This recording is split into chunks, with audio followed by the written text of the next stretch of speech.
Hi, I'm Jim.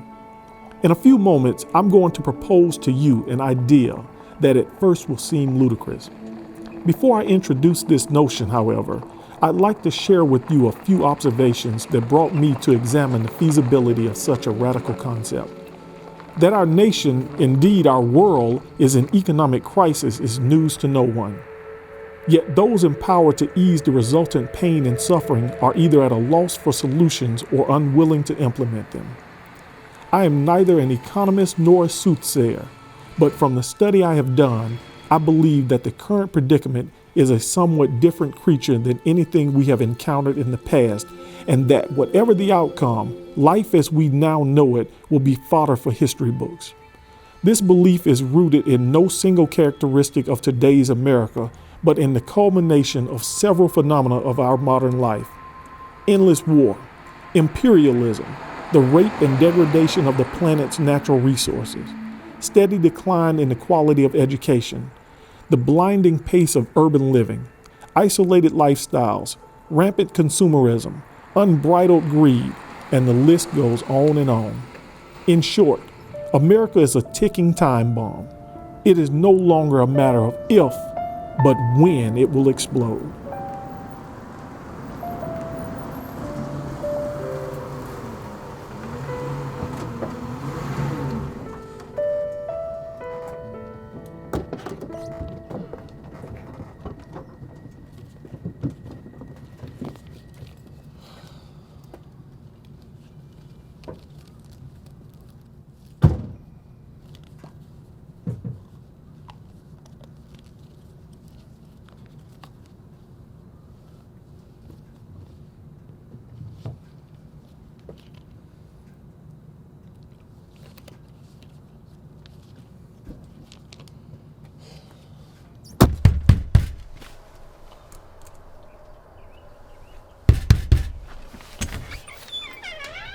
Yes? Margaret Holden, Yes. you've been foreclosed on. You're throwing me out? Afraid so, ma'am. The bank is foreclosed. But I just talked to them last week, and they said they would give me more time. Sorry, ma'am, but we've been advised to take your belongings out of the house. I talked to Miss Jacobson. She said she would give me more time. She said she would postpone the proceedings for 1 more month. Miss Holden, I have absolutely no idea of what arrangements you've made with the bank. Okay? That is a writ of possession you have in your hand there, and I'm bound by duty to uphold it. Now, is there anyone else in the house with you? No, I'm here by myself. Wait. I can straighten this out. Just let me make a phone call. Miss Jacobson, this is Maggie Holden. We spoke last week concerning my mortgage payments. You told me you would give me more time, and now the sheriff is here to put my stuff in the street. Would you please tell them what you told me last week?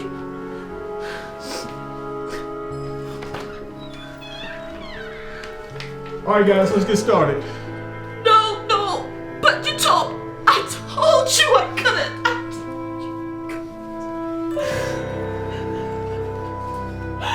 No! That's my furniture!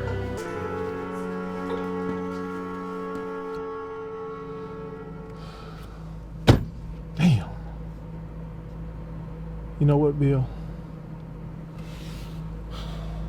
Sometimes I really can't stand this job. I hear you.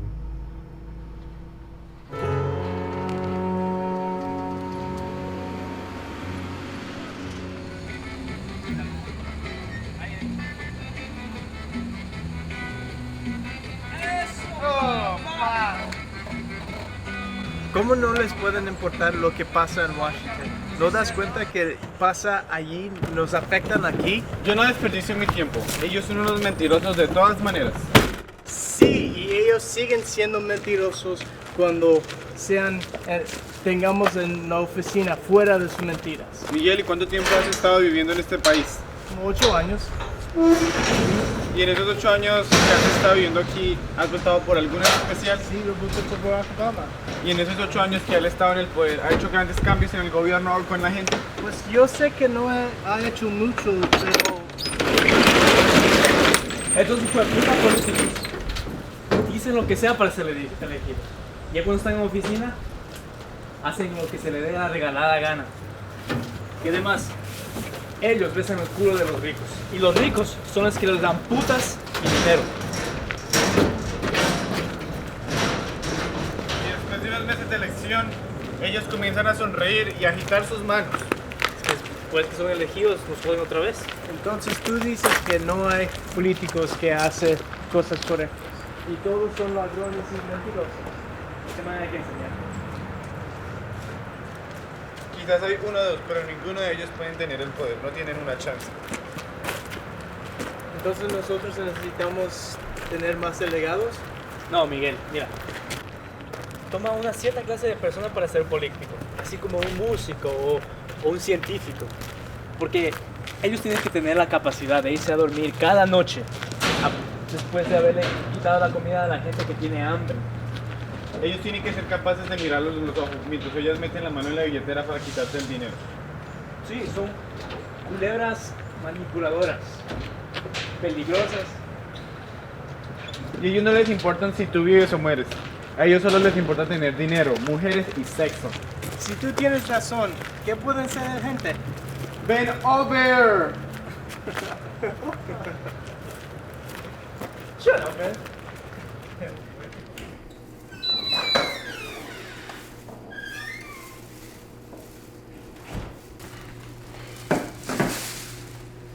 Jen, In here.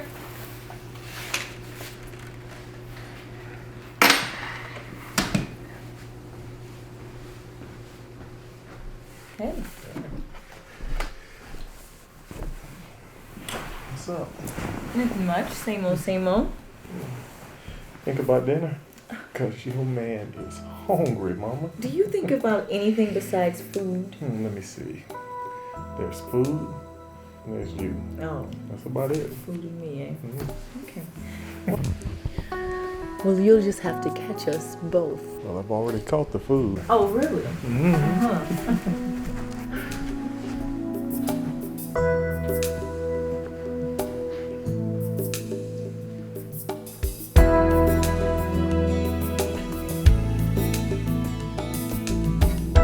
It's just part of the job. I mean, you're not making the rules, you're just carrying them out. I know this. And I keep telling myself that, but it's getting harder and harder to justify it. What do you mean? Well, these people aren't slime. They're just regular people like you and me. Okay? They're decent, hard-working. They've just been dealt some rotten luck. I mean, everybody is dealt a bad hand every now and then, and the banks don't give a shit. Never mind that this man has lost his job and can't find another one, or that his son is dying of cancer and he's doing everything he can just to keep him alive. All they care about is the money. Yeah, but mortgages are legal contracts. I know this, okay? Believe me, I know it. But where does legality leave off and morality begin? This country, the laws are supposed to be put in place to protect the people. But the way it's set up, they're here to protect the wealthy people, okay? This whole life, liberty, and pursuit of happiness thing, it just seems to be a pipe dream that's dissipating like a puff of smoke in the wind. America is supposed to be the land of opportunity, Jen, the land of the free. But nobody in this country is free now. Every day, your name shows up in a different database. Foreclosures are up, employment is down, and everything nowadays is made in China because those people over there, yeah, those people over there will work for next to nothing. The rich get richer, the poor get poor. What the hell is going on? Okay. Can you just calm down? You're getting worked up about this again. You damn right I'm getting worked up about it. Look, somebody's got to get worked up about it. Or those bastards over there, they'll just keep steamrolling over the peons until somebody does something to stop it. Okay, so what are you gonna do, mister? I can fix everything. I don't know yet, but something.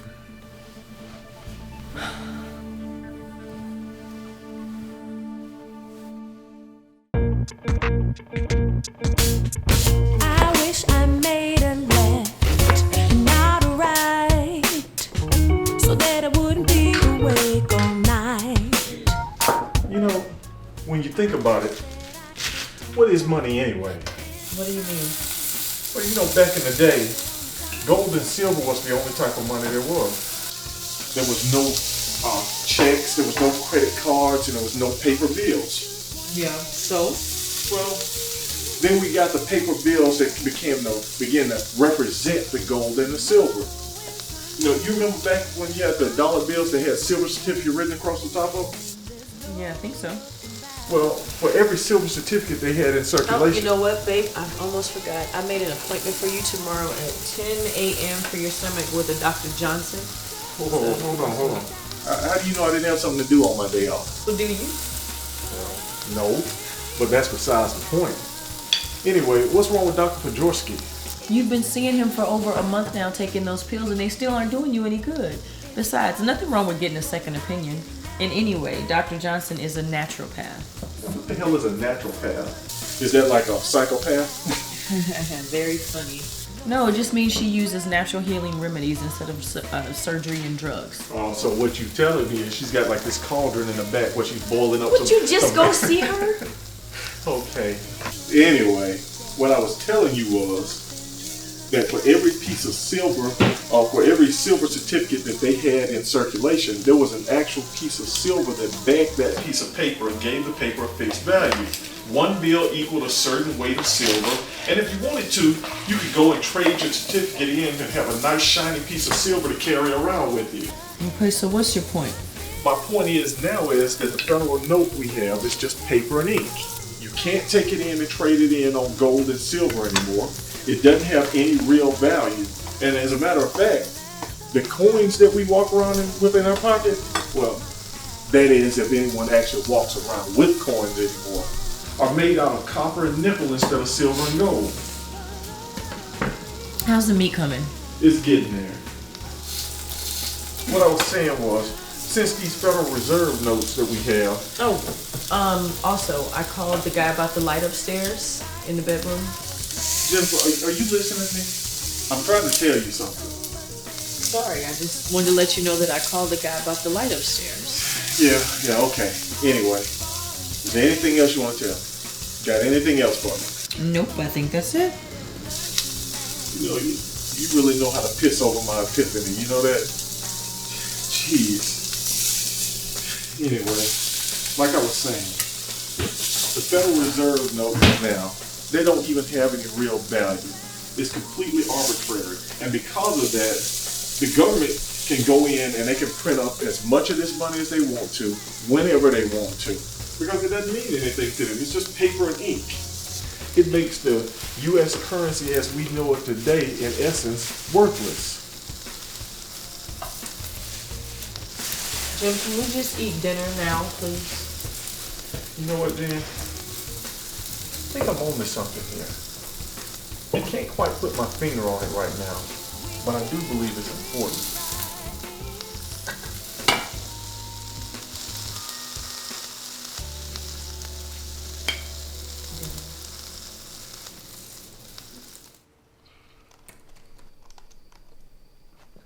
Fiat currency.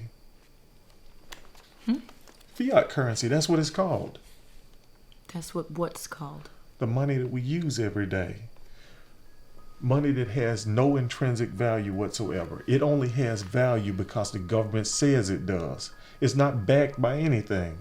I mean, at least gold and silver has some type of intrinsic value. You know, it's shiny and it's kind of rare. But paper money is exactly what I said it was. Worthless. If the government came up in here now and they said that this coaster right here was worth, say, the value of this house or a car, people everywhere would go out and try to collect as many coasters as they could. But no matter what the government tells you, this is just a coaster.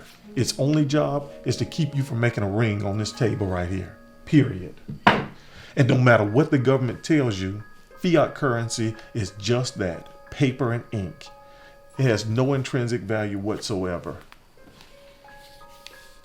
Now, what makes it even more bizarre? People nowadays don't even use paper money.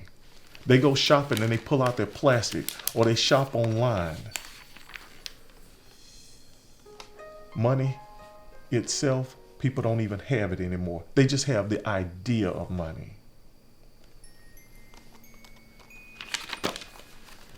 Babe, are you okay? Go ahead, make fun. But tell me what I've said that's not true. I mean, Jim, it may all be true, but that's the system that's in place, and you aren't gonna change it. I mean, the fiat money or currency or whatever you want to call it, if that's true, then oh well. Crazy as it may be, the system that's in place is the system that's in place. You got a better idea? Not yet. But it shouldn't be too hard to find something that's better than what we have right now.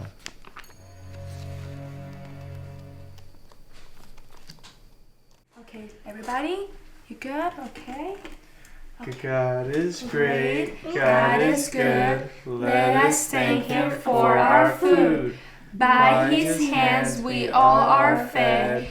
Give us, Lord, our daily bread. Amen. Good. Alright, one, you can put cheese on your broccoli, but you have to eat some. Okay? Mom, did you know I hate broccoli? I love it. Two. One, listen to your mother. Life goes a lot easier that way. Okay. Oh, Jose, today he read a page from Brain, Eggs, and Ham. Did Today all by himself. You did? You really did? Yeah. Oh my goodness, good job. Are you going to read to us later? Yes? I can read it to you too, Papa. Oh, I know you can, sweetheart. But if you ask Jose nicely, maybe he could read to all of us. Yes. Jose, will you please read it to me too? Yes. Good job. Okay.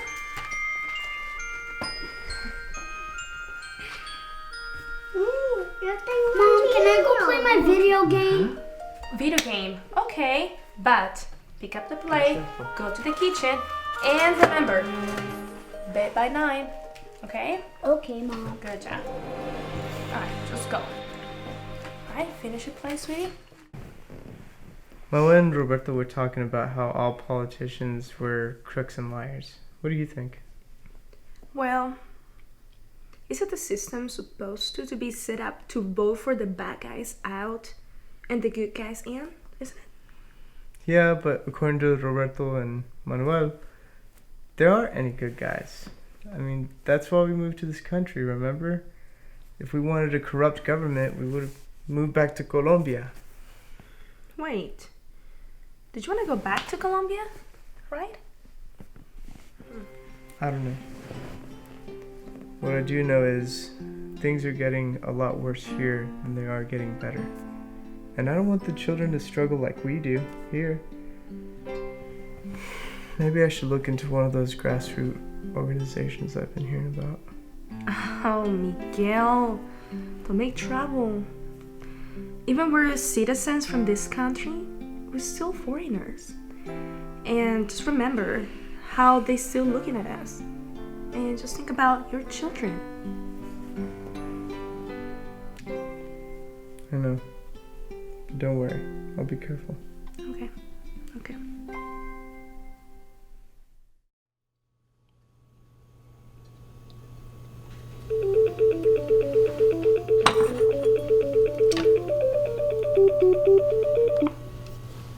Hey. Why? Are you sure you had the right key? Okay, well, did it look like the doorknob had been monkeyed with or anything? Well, what do you think? Should we call the cops or can it wait until the morning? Oh, shit. I thought I saw something. I don't know, a light just flashed or something. Yeah, kind of like lightning, but not lightning. I don't know. Maybe I just thought I saw something. I guess it could have been some sort of weird reflection. I guess it was nothing.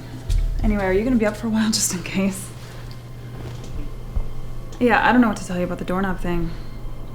Yeah, I guess we'll just have to wait and see what happens tomorrow. Okay, bye-bye.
Yes, hello?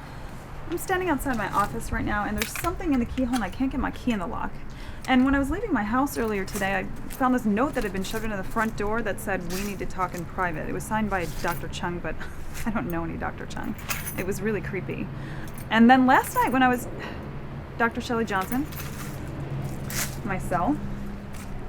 2311 Janice Park Drive, Building 8, Suite A130. Okay, thanks. Oh, I don't suppose you could send a locksmith, could you? Okay, thank you.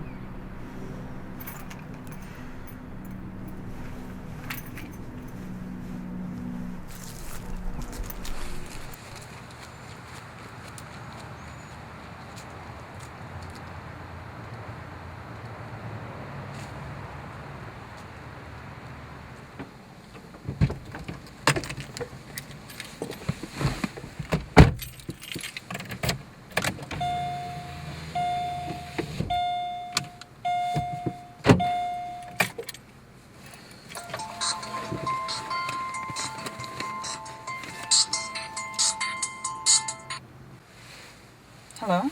Dr. Johnson? Yes? My name is Mr. Jones. It has come to my attention that you have been asked to do an interview with the Atlanta newspaper. Is that correct? Yes?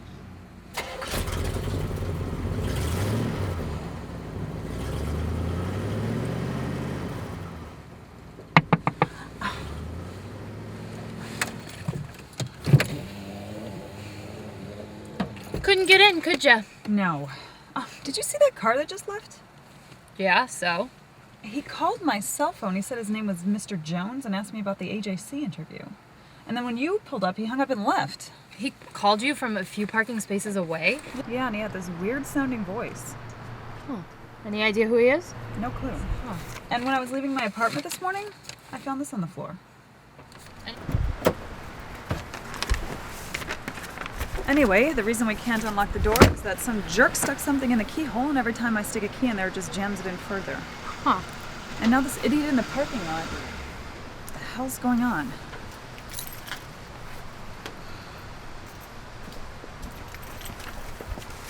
Shelley Johnson? I'm Shelley Johnson. My dispatcher said that you couldn't get into your office and that you might need a locksmith or something. That's right, but I'm afraid the situation has gotten even weirder since I called. I'd like you to take a look at my door. Okay. Is this your location? You work here? Yes, I wouldn't be standing outside if it wasn't my office. Okay, ma'am. Do you have some form of identification or driver's license, business card? Yeah. Here you go. Okay. Thank you, Dr. Johnson. Thank you. Yeah, looks like somebody stuffed something in the lock. Any idea who may have done this? No, but when I was leaving my apartment this morning, I found this shoved under my door. Oh, and a few minutes ago, a guy in a big black car called my cell phone. How do you know he was in a big black car? Because he was parked in it right over there. He called you from across the parking lot? Yeah, pretty strange, huh? How did you recognize this man? I didn't recognize him. I mean, I couldn't see his face and his voice was disguised. Disguised how? He had some sort of electronic gizmo, it makes you sound like a robot. And what did he say? He asked me about an interview with the paper. Okay. And what is your relationship to Dr. Johnson? I'm her assistant. And what is your name? Julie Ackerman. Yeah, the keyhole thing happened last night because Julie called me on the phone to tell me she couldn't get in the door. Yeah, I forgot the name of the first patient, so I was coming to get it and I couldn't get in. Oh, and another thing. I saw a flash of light or something when I was on the phone with her. A flash of light. Mm-hmm. Were you at home? Yes, I was, and I didn't think much about it at first, other than it scared the crap out of me, but now I'm beginning to wonder if it's connected to all this other stuff. Hey, is there a problem, officer? Hey, Deputy, how you doing? No, everything's under control here. Are you on duty? Oh, no. I've got an appointment here at 10 o'clock with Dr. Johnson. I'm Dr. Johnson. Pleasure, Doc. I apologize, Mr. Davenport, but we can't get into the office this morning. We're going to have to reschedule your appointment. Well, what's the problem? It seems like somebody thought it would be fun to stick a wad of paper in the lock there, thereby denying us access. Cute, huh? Yeah. Well, look, there's a guy I work with pretty regularly. He can get you in there in about 10 minutes. Great. Okay, I'll give him a call. Perfect. Thank you. Is that it, officer? Should I be concerned? I mean, yeah, I'd be cautious. If anything else happens, just call 911. All right, thank you.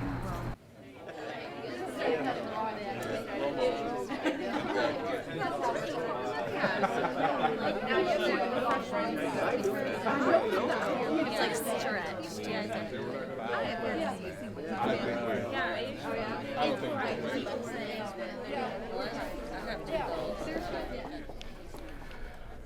Good evening, ladies and gentlemen. My name is George. You know, there are many organizations in this country that sing the praises of democracy. One man, one vote. There are more of us than there are of them. I wish it were that simple. I wish it was so simple that we could get good men and women elected to office, men and women of integrity who would truly represent the citizens of this country, the citizens upon whose backs this nation was built. You know, it's almost like a movie. You hear the music swell to a glorious climax as the honest and hard-working, dedicated senator stands fast in defense of the farmers and factory workers against the greedy capitalists and corporations. Then the movie ends and the credits roll and we're jerked back to reality. And the reality is, our elected officials are more worried about their own self-aggrandizement, their own re-election, their own personal agendas, than they are about serving the needs of the people, the very people who put them in office. Oh, and let's not forget the lobbyists, those check-writing, gift-giving, perk-providing individuals who will stand ready and support a legislator no matter what the endeavor, no matter what the cost. Morality be damned. And whatever a legislator's desires, you can bet there is a lobbyist standing ready, willing, and able to provide them with whatever they want, all for the low, low cost of a vote. That is the agonizing reality of our so-called democracy. And party doesn't matter. Pachyderms and jackasses alike stand in their high and hallowed pastures being bought and sold like any other barnyard animal, while we carry signs protesting and begging for help, all the while being done in by someone who shows up with a checkbook in one hand and a pen in the other. Being a politician is being like any other employee. You work for the person who pays you the most. And that, my friends, is why we're here. Time and time again, our elected officials have shown that they do not have our best interest at heart. If they did, we would not be here tonight. We would be home, secure in the knowledge that we've got a roof over our head, we have a job to go to, we have decent schools for our children, and we have health care when we want it. But we don't have these things. And by the time most Americans realize the screwing that we've been getting for the last 20 or 30 years, it will be too late to do anything about it peaceably. By that time, there'll be riots in the streets. People will go home, they'll get their shotguns and their deer rifles and their hunting knives, and the only goal they will have will be to kill the bastards. And while we're busy feasting on each other, the Chinese will step over here and say, okay, boys, now it's our turn. You've been on top long enough. We're taking over. And let's see how you like working in a sweatshop for 16 hours a day for $1. If there's anybody out there who wants to turn this country around, make it the country we were taught it could be in that 4th grade history class, now is the time. Not with violence, not with bloodshed, but with hard grassroots work that will tell our elected officials that we have had enough. The time is now, and we're the ones that have to lead. Thank you.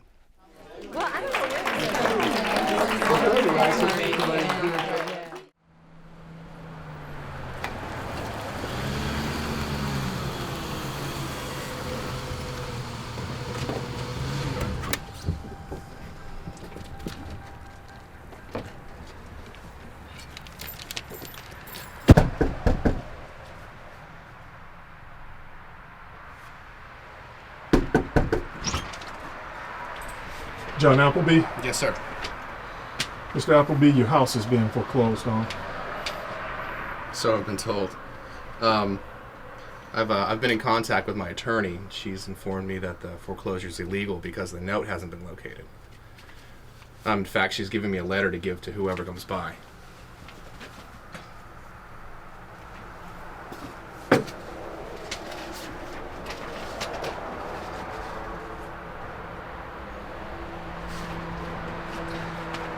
Okay, hold on for a moment. Sure. Just have a seat for us, please. Yes, sir. Sergeant Hughes. Yes, this Deputy Davenport. We've served the writ of possession on the homeowner, and he's responded with a letter from his attorney stating that the foreclosure is illegal. How should we proceed?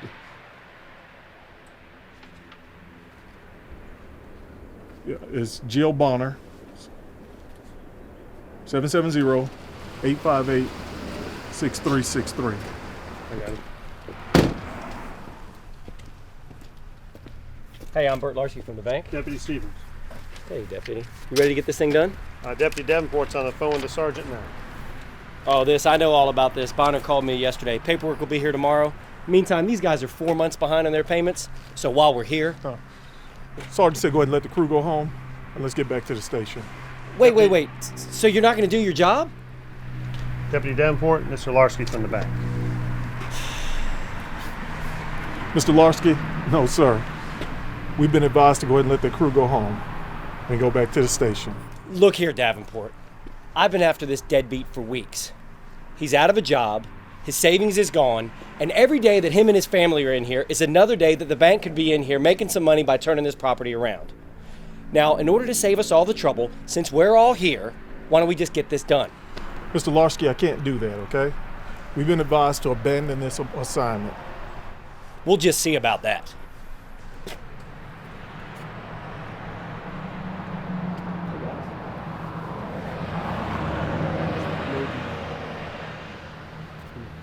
We talked about what you guys will charge to go ahead and move forward. You sure? Gotta wait more if you'd like. Gotta wait till the sheriff leaves. Show me the document, Larsky. I told you it'll be here tomorrow. Well, then tomorrow you can call the sheriff and evict them. I'll get this property, Bonner. Maybe. Daddy, who are all these people? Just some visitors, sweetie. But there's a policeman. I know. You guys go into the kitchen and get a snack. Dad will be done here in a few minutes. Yes, sir.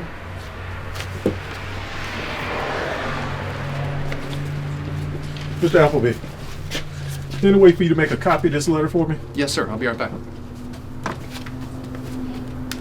By the way, you're not seriously trying to bribe these men, are you? Oh, no, this is just a little business proposition. You know, Bonner, I was going through your file and noticed a couple years ago there was a little incident. You're a slimeball, Larsky. A slimeball who gets what he wants. Go by and get us a couple of burgers when we get out of here. Okay, sounds good. Here you go.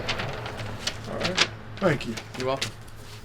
Oh, and by the way, I hope I never see you guys again.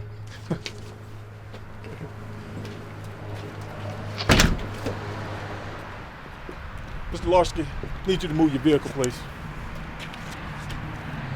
You haven't seen the last of me, Deputy. Yes.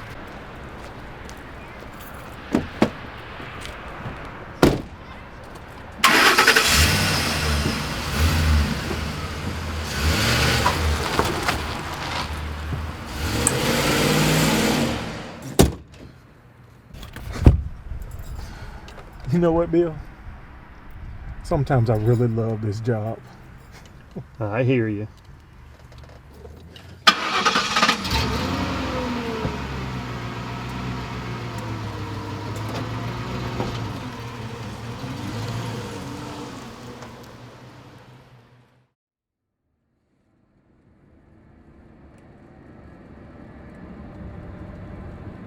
Capitalism, by its very nature, fosters competition and thrives on scarcity. If a given commodity is in great supply, competition lessens and profits become jeopardized. On the other hand, if a commodity is in short supply, competition intensifies and profits increase. It is therefore in the capitalist's best interest to keep supplies low, thereby increasing profits. Capitalism pits people against people, relying on concepts like survival of the fittest and dog eat dog. The outcome of every competitive endeavor requires both winners and losers. The losers in capitalism, the poor, must still have their human needs met, and ultimately they have no choice but to find alternative means to meet them. This often results in some level of violence, which in part explains why a deeply capitalistic nation like the U.S. is head and shoulders above the rest of the world in terms of violent crime and imprisonment. In order to survive, capitalism must be in a state of constant growth. According to Hugh McCall Jr., the former CEO of Bank of America, you're either growing or dying. There's no middle ground. He was right. Capitalism, which served our young country well as it was being built, has not only grown, but has metastasized into something that I am ashamed to be a part of. The version of capitalism that we are experiencing today is far more insidious than Adam Smith could ever have imagined. His self-regulating hand is not only invisible, it's being severed. Rather than organizing and controlling the production of goods and services for the use and benefit of the people, modern capitalism has morphed into a beast that devours the masses, robbing them of their quality of life through contemporary indentured servitude. The winners of capitalism are numbering fewer and fewer, while the losers are multiplying exponentially. Our middle class, historically the stabilizers of the American way of life, is rapidly dwindling. To add insult to injury, most of those in the winner's circle neither produce goods nor offer services that benefit the people. They are non-contributors who simply handle money. They move it from one place to another. They loan it out and collect usurious interest, further stripping the poor of whatever meager assets they've managed to acquire. Today's capitalism has lured us into a world of distorted values and a me-first mindset that is quietly undermining any sense of morality we might otherwise possess.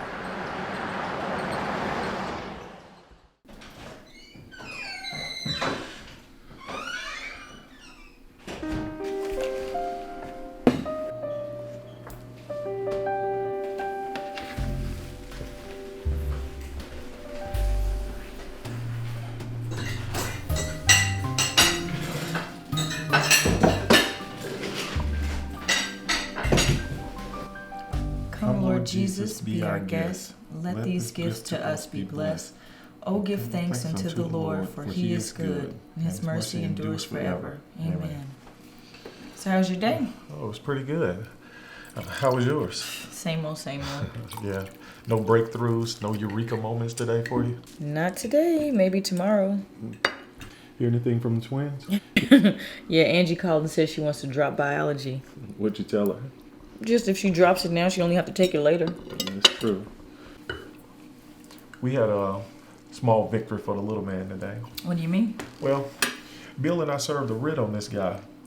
And he came out with a letter from his attorney. Stated that the foreclosure was illegal because the bank couldn't find the original note. Well, his attorney came out and the bank's attorney came out. And they had this little conversation. Well, the bank's attorney didn't look too happy. But you know what, Jen? If this man did not have that letter, we'd have put all this shit out on the corner. And no one would have been the wiser for it. Well, except for the bank, anyway. And it would just be in case number 432 of the man sticking it to the little guy. Are you finished? Look, don't patronize me, Jim. Look, I'm serious about this. I know. I'm not disagreeing with you, Jim, really. We know the world is fucked up, but what good does it make to sit around and bitch about it all the time? I mean, yes, it would be great if there was no such thing as money and everyone could take care of each other, but that's not the way the world is. Never has been and never will be. Just get over it. Hold on. What did you just say? Can we just eat? No, hold on.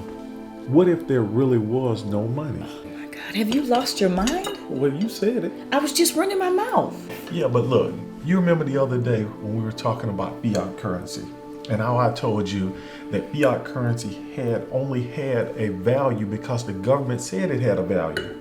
Well, guess what, Jen? We are the government. You remember? Of the people, by the people, and for the people. Well, if we can say that this currency has a value, we can very well turn around and say that it doesn't have a value as well. Where you going, baby? What the hell is going on with you? You've been doing this for years and now all of a sudden you just... But it's different for me this time, baby. Look, I used to do an eviction once every couple of weeks. Now it's like I'm doing one every other day. And the people we're evicting now, they remind me of you and me, okay? These are people who would not be in this situation if it wasn't for this housing bubble. I know. So the economy is tanked and everyone is doing the best that they can. Yeah, and I understand that, but I mean, I just can't shrug it off anymore. This is just the way it is, doesn't work for me anymore. I just don't think this is just some happenstance bad economy thing going on right now.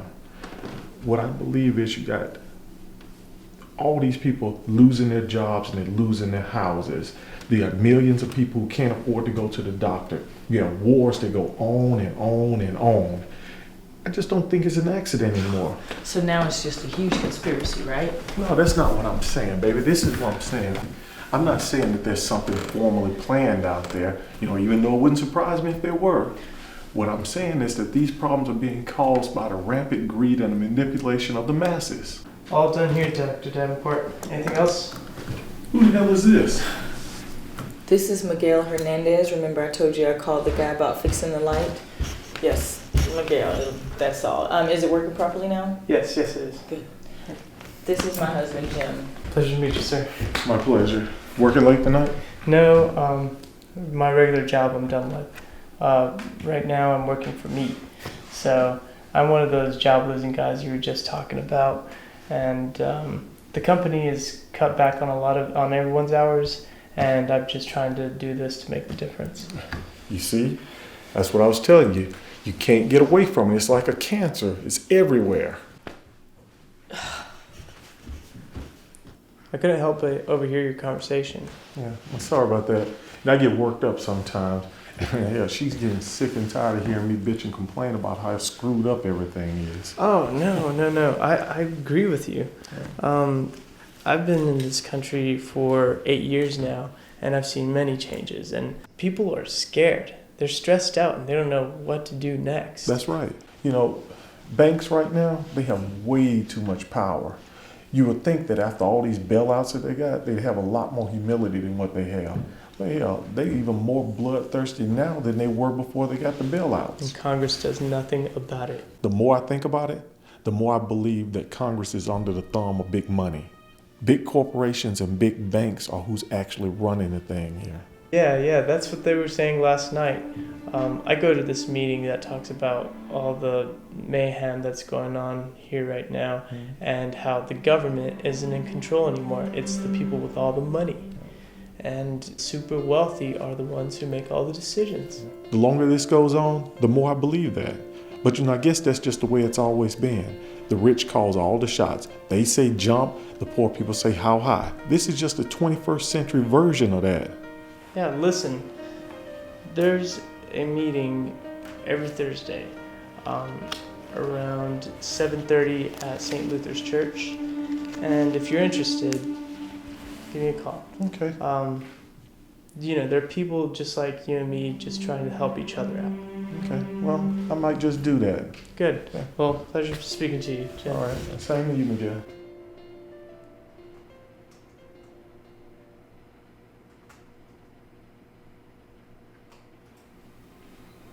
Are you coming to bed? Yeah, I'll be up in a minute. What do you know about Jim Davenport? Who? Davenport? You work with him? Oh yeah. Not much. Well, make it your business to find out. I want to know where he lives, what he eats, who his friends are, and every time he jerks off. You got it? What's your interest with this guy? Look, Manning, I ask the questions, and you give the answers. That's how this works. Now, here's the first half.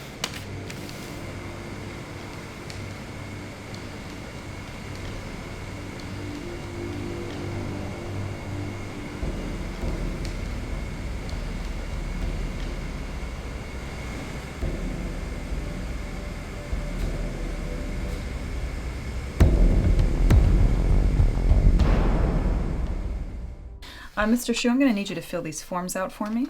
Yeah. Excuse me, Dr. Johnson. Allow me to introduce myself. My real name is Dr. Yu Chung. Now, it's very important. You're the one that... What are you doing here? What do you want from me? Please, let me explain. You may be in danger. This had better be good. The AJC is doing a series on alternative healing practices. Now, I'm an acupuncturist, and I was interviewed a few weeks ago. During the interview, the reporter stepped outside to take a phone call, and I saw that she had left her notepad out. And now on the notepad were the name of 10 people that are healthcare providers. In addition to my own, I recognized 3 of them. The rest were unfamiliar. But for whatever reason, I decided to write them all down. Now, I contacted the ones I knew, and they told me that the AJC had contacted them.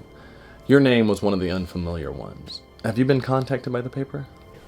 Yes, in fact, my interview is scheduled for next week. But what's with all this cloak and dagger stuff? My interview ran 2 weeks ago. The next day, a man calling himself Mr. Jones contacted me and insisted that I retract what I'd said. When I asked him why, he said that it would be in my best interest to do so. I told this Mr. Jones that I planned not to retract anything and that I stood behind the statements that I had made. Now, since then, I've received some threatening phone calls. One of the windows in my home has been broken, and I think that maybe my office is bugged. Now, I contacted 2 of the 3 of my colleagues, and they received a phone call from Mr. Jones, and he strongly suggested to them that they not do the interviews. Now, obviously, this Mr. Jones has the list of names, or at least part of the list. The other night, I thought I saw somebody snooping in my backyard. I turned on the light. I must have spooked them. They took off. A few moments later, I heard a car start up, so I quickly went out and followed them, just to see where they were going. It turns out it was your apartment. Now, after poking around and taking some notes, he took a picture of your window and left. I slid a note under your door, and I went home. So I did see a flash, but how did you know that was my apartment? I have one of those crisscross apps in my phone. Basically, I put in your address and it gives me a name and number. And I remember seeing your name on the list. Was the guy driving a big black car? Yes, it was a black SUV. Why? And was his voice all weird and screwed up? Yes, obviously it was disguised. Apparently Mr. Jones was about to suggest something to me the other day, but my assistant foiled his efforts. Well, anyway, I thought it was important enough to let you know what was going on with me, so that way you could decide whether or not to do the interview. Oh, I'll do the interview all right. And, I appreciate your letting me in on all this, but your methods need some work. Have you gone to the police? Not yet. I'm still collecting information from the names on the list. And if my suspicions are correct, then we'll all go to the police together. And, by the way, I don't mind paying for today's appointment. You're darn right you'll pay for the appointment today. You really scared me. What else have you found out? Well, I'd rather not say right now until I get some more concrete evidence. But I will say that 2 more interviews have run in the paper and that those doctors are being hassled as well. Great. Well, I'll let you know if anything more weird happens with me.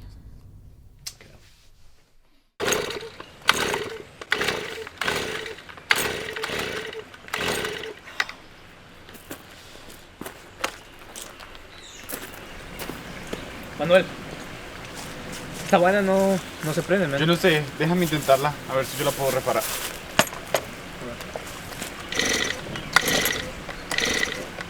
Ya ves, no, nada.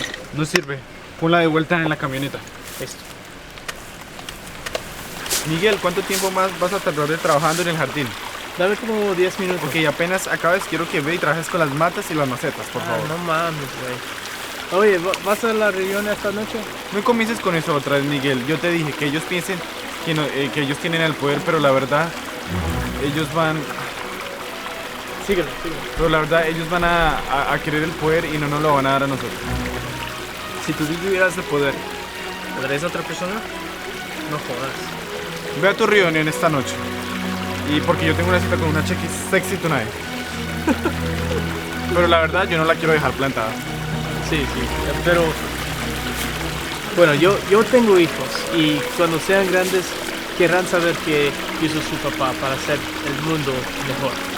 Y no quiero decirles que me agaché y los tomé por el culo. Do you think I'm an idiot? I've seen the report and you'll just have to be creative. Falsify? I didn't say anything about falsifying. But files do get misplaced from time to time. Right, Jameson? Use your imagination.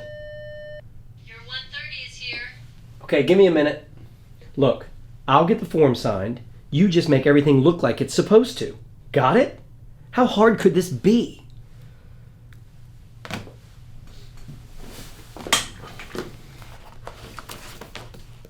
Okay, send them in.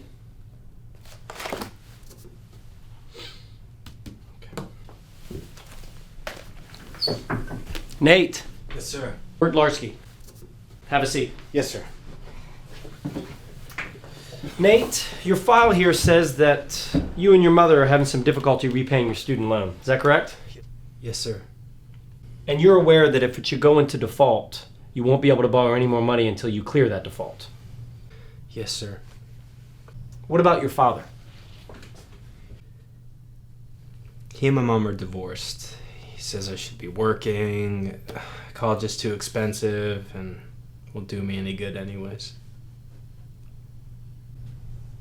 And are you in school now? No, I'm on academic probation.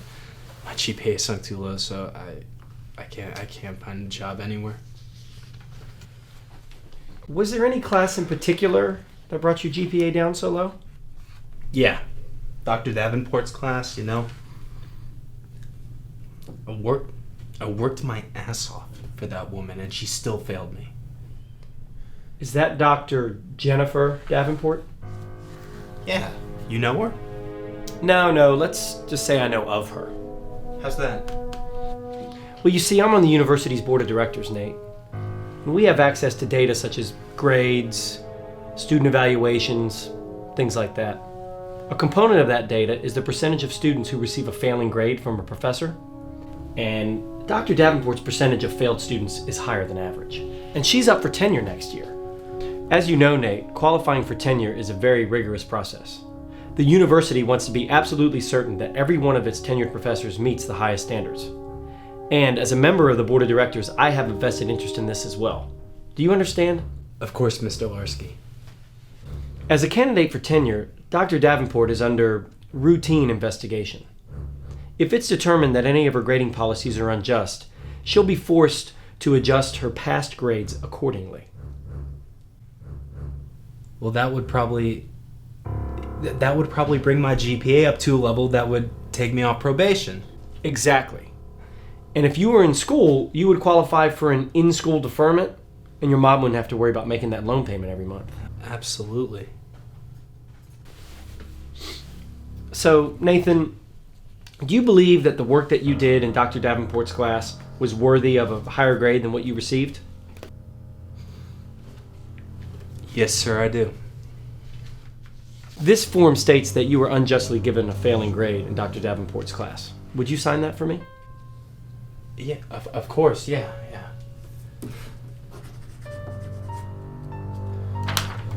Thanks. Okay, if things go well, you'll be back in school this time next semester. In the meantime, make that loan payment or you'll go into default. You don't want that. No, sir, I don't want that. Thank you so much, Mr. Larsky. I really appreciate it. Okay, have a good day now. You too.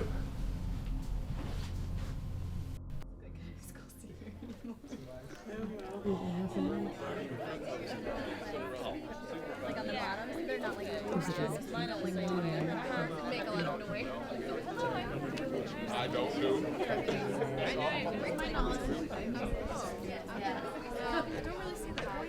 Hey, Miguel, what's going on? Jim, it's really good to see you. I'm glad you stopped by. Come and check it out. Appreciate it.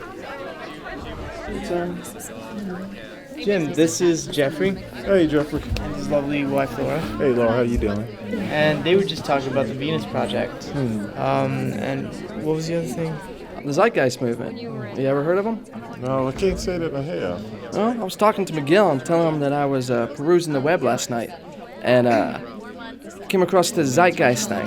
There's a 2-hour movie on how to totally redesign society. What exactly did they talk about? Well, he talked about what he called a resource-based economy, where all the Earth's resources would be shared amongst the people equally. That would completely get rid of hunger and poverty and would cut crime down to a small fraction of what it is today. And he said the way to do this is to completely get rid of money and government. Okay, now it's getting weird. And he said that money does a lot more hinder progress than to help it, which probably is true. I mean, if you got great ideals, usually the thing that stands in the way of making it a reality is money, right? Yeah, that's true, but you just can't get rid of money. You know, about a week or so ago, my wife came to me and she said something about getting rid of money and people taking care of each other. Now, this got me to thinking. So what I did was I went out and I did a little research on it. And what I found out was that there are actually cultures in the world who have no system of monetary exchange. I don't think we should actually dismiss this without some sort of investigation. I agree. There's this guy in his 90s down in Florida. He's been talking about this stuff for years. He's some sort of engineer, and he has designed entire cities that can be solely run on computers. And hi, I'm Marcia. I know we all have our pet grievances, and that's why we're here, right? My principal concerns are environmental, specifically our food and our water supply. Industrial waste continues to infiltrate our air, seas, and earth at an alarming rate. Environmentalist warnings that our most fundamental life-supporting resources are rapidly being rendered useless are largely ignored. Man, in his quest to conquer Mother Nature, is on the brink of designing his own demise. In refusing to accept that we are part of the ecosystem, by believing that we are somehow exempt from Mother Nature's laws, we've set the stage for self-destruction. Our pomposity has lured us into a dance with our own annihilation. Industrial farming techniques yield food that is nutrient depleted. Genetically modified organisms, antibiotics, and hormone injections have already begun to show negative results, and it's going to be years before we fully can determine the impact of these practices. Global warming is merely a joke to many, most of whom have a political or profit motive. We're now beginning to even dabble in cloud seeding and in climate control. Because of human intrusion, hundreds of species are now lost and can never be restored. Yes, we humans have wreaked havoc on this planet, and even though we're often well-intentioned, it's time we realize we aren't so good at outsmarting Mother Nature. I see no indication that we will ever concede to nature's ways, and will most likely continue to force nature to behave in a way that best suits us. The bottom line is that if we persist in robbing the earth of her life-giving resources, if our pride keeps insisting that we know better than nature, we simply cannot and will not survive. The FDA, the USDA, and EPA, and other such government agencies were established to ensure that Americans are shielded from substances that might jeopardize our health. But these agencies are run by human beings who all too often succumb to temptations. Bureaucrats in positions of authority are enticed by lobbyists, well-funded special interest groups, and suddenly the welfare of the American people isn't quite as important as it once was. A tweak in this research, a change in the wording of that analysis, and suddenly hot dogs are health food. The processed meat industry reports record profits, and obesity, diabetes, and heart disease soar to unprecedented heights. Meanwhile, the bureaucrat sails away in his 50-foot yacht, laden with buxom and bikini babes, and a clear conscience. Because after all, he doesn't dictate the American diet. Throughout history, empires have risen and fallen. But now we're on the cusp of not just one nation or regional crisis, but the entire Earth. A planetary empire, if you will. We simply cannot continue to rape the land and pour God knows what into the air and waters of our world. The Earth is finite, and her life-giving resources are finite. Americans, as well as all people of the Earth, must be made aware of the urgency of these conditions. As the world population increases and food and clean water supplies are depleted, the inevitability of starvation and genocide becomes more likely every day. A lot of lip service is paid to peak oil, and a very similar trajectory is in place for food and air and water. The time to act is now. It's a lot later than we think. Thank you.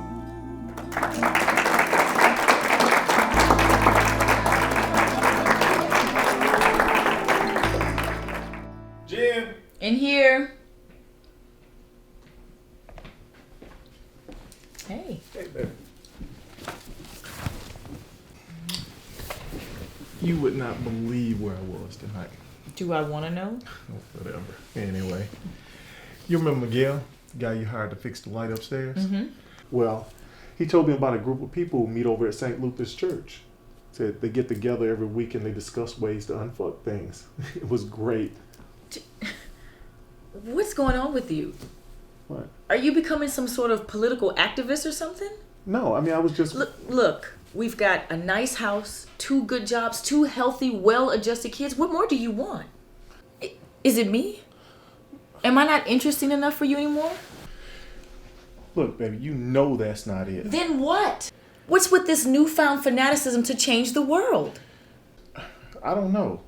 Maybe it's just that I've had my head buried in the sand for so long that now that I've finally gotten it out, I can see the world for the way it is.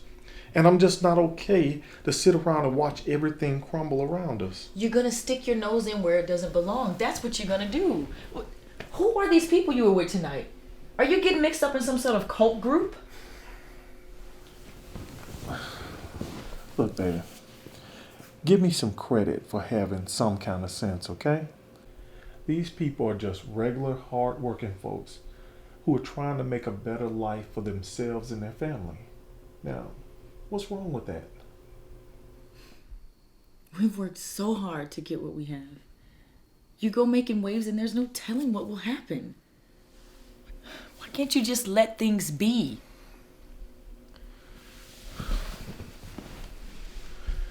Can't do that anymore, Jen. Just can't do it anymore.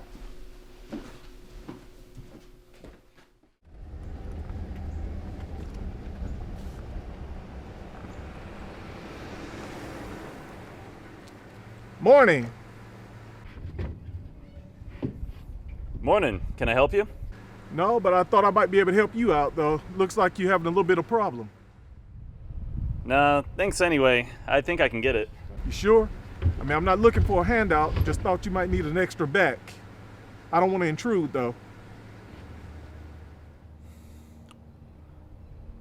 All right. I could use some help. Live in the cul-de-sac around the corner. Good to meet you, Brad Wilson. All right.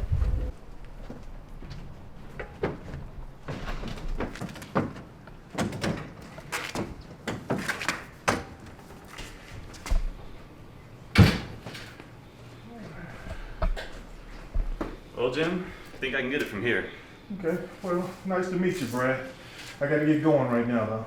All right. I appreciate you stopping by. I don't think I could have done this on my own. You sure I can't give you a couple bucks or something? No, man. I told you it's not about the money. All right. Well, I've been living here for 4 years, and I'll tell you, you're the first neighbor I've met. Sad, isn't it? Yeah. All right. Morning, Jim. So, how's the stomach? It's much better, actually. Who would have thought that a home remedy would give better results than modern medicine? Like I said before, the methods I use have been around for centuries. Modern medicine, as you call it, is relatively new by comparison. Speaking of which, what about the antacids? Well, I threw them all out. I haven't had to take a single one since the last time I met with you. Good. Look, Jim, based on our discussions and the forms you filled out, you're in very good health generally. Just keep drinking the ginger tea for the next few weeks and lay off the spicy foods, and you should be just fine. But if you have any more problems, just let me know. Okay. Well, thanks, Doc. Oh, by the way, there been any other developments with the keyhole mystery? As a matter of fact, yes. This Chung guy, the guy who slipped the note under my door, he paid me a visit the other day. He's actually an acupuncturist. So ever since his article hit the streets, he's been hassled by this Mr. Jones fella. Chung followed Jones one night to see where he was going, and he ended up in my apartment. And Chung just wanted to let me know what was going on.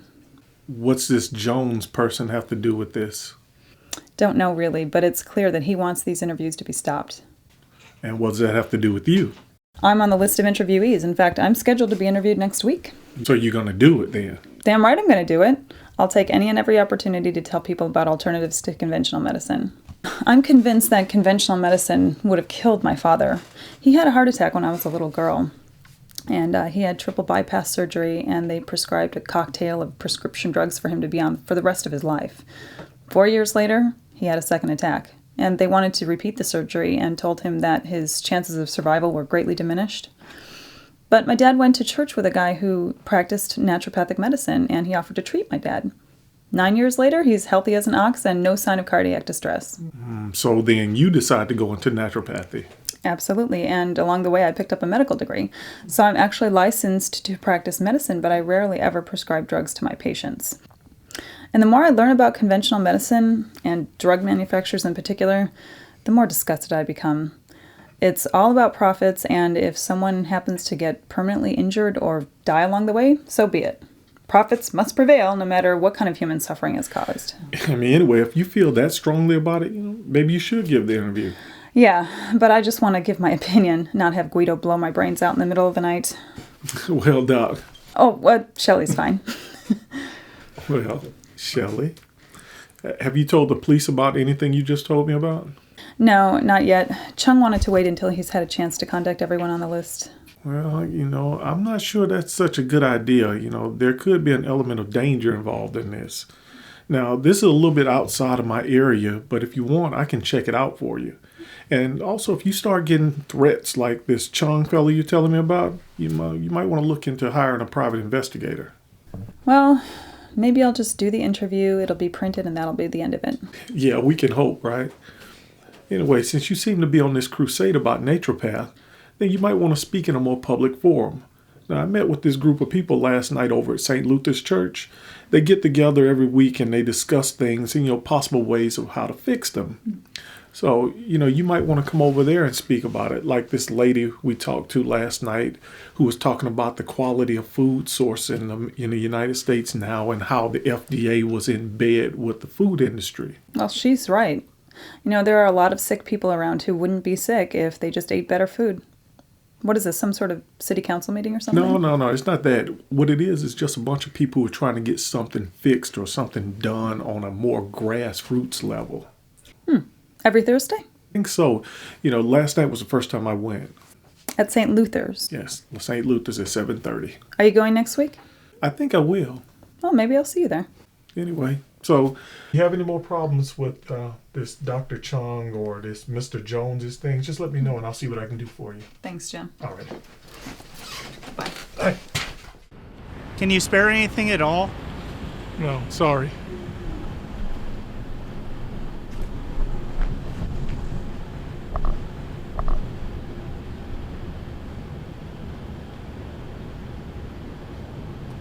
I'll buy you something to eat if you like. That'd be great. Thank you. Name's Jim. I'm Albert. Nice to meet you. I got laid off 6 months ago from a job I had spent 8 years at. And a friend of mine said, come down to Atlanta. You'll be able to find work here, but I'll be damned if I can find any of it anywhere. Well, what part of Ohio are you from? Around Akron. Really? You like Akron? Yeah, I was born and raised there. After this Atlanta experience, I certainly like it a lot more now. When I came down, I had enough money for 1 month at one of those extended stay places. Then when that ran out, I've been on the streets ever since. And what's your story, Jim? What do you do? And what compelled you to help me? Well, I don't know exactly. I suppose guilt has a lot to do with it. You see, I'm a deputy with the sheriff's department. Mm-hmm. And part of my job is to evict people from their homes once they've defaulted on their mortgage. Mm-hmm. Now, don't get me wrong. It's never been fun for me. But over the past few weeks, it's really gotten to bother me a lot more. During my day, I see homeless people walking up and down the streets asking for money. And normally I just walk past them, don't give them a second thought, which is what I was going to do with you today. But, I got to thinking, let me go ahead and buy this man something to eat. Originally, I was just going to come in here and pay for your food and leave, but I decided to sit down and have something to eat with you. I don't know. It's just weird. Mm-hmm. Well, I appreciate it. I mean, this is the longest conversation I've actually had in weeks. I'm glad to do it. Listen, Albert, I'm gonna have to get up and go. I was on my way to meet with someone, and I'm running a little bit late. So you go ahead and finish eating your meal. All right. And good luck getting back to Akron. Oh, thank you very much, It's a pleasure Jim. meeting you, sir. It's a pleasure meeting you. Dr. Davenport has arrived. Fine, send her in.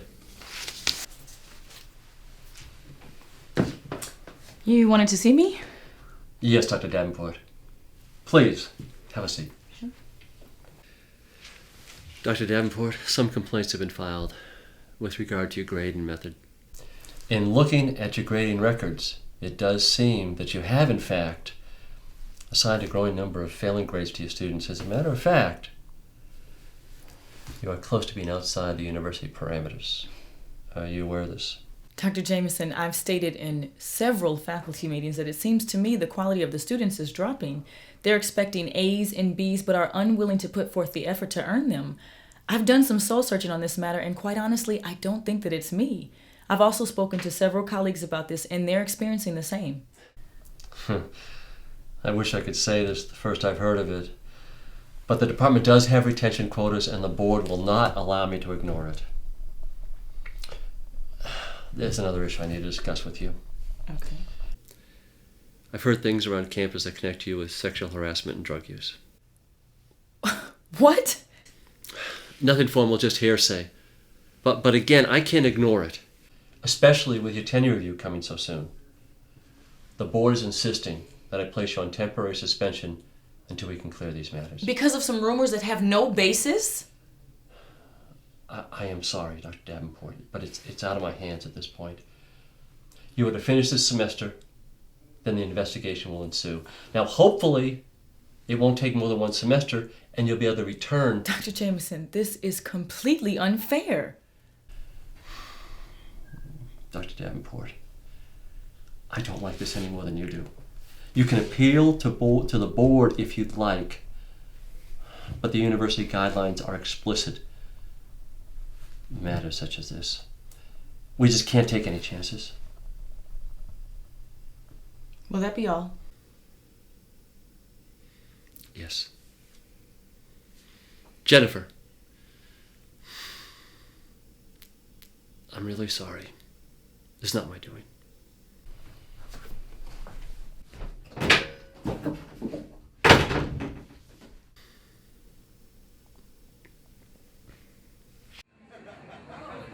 I paid the bill today. They said they will be over to turn it back on tomorrow.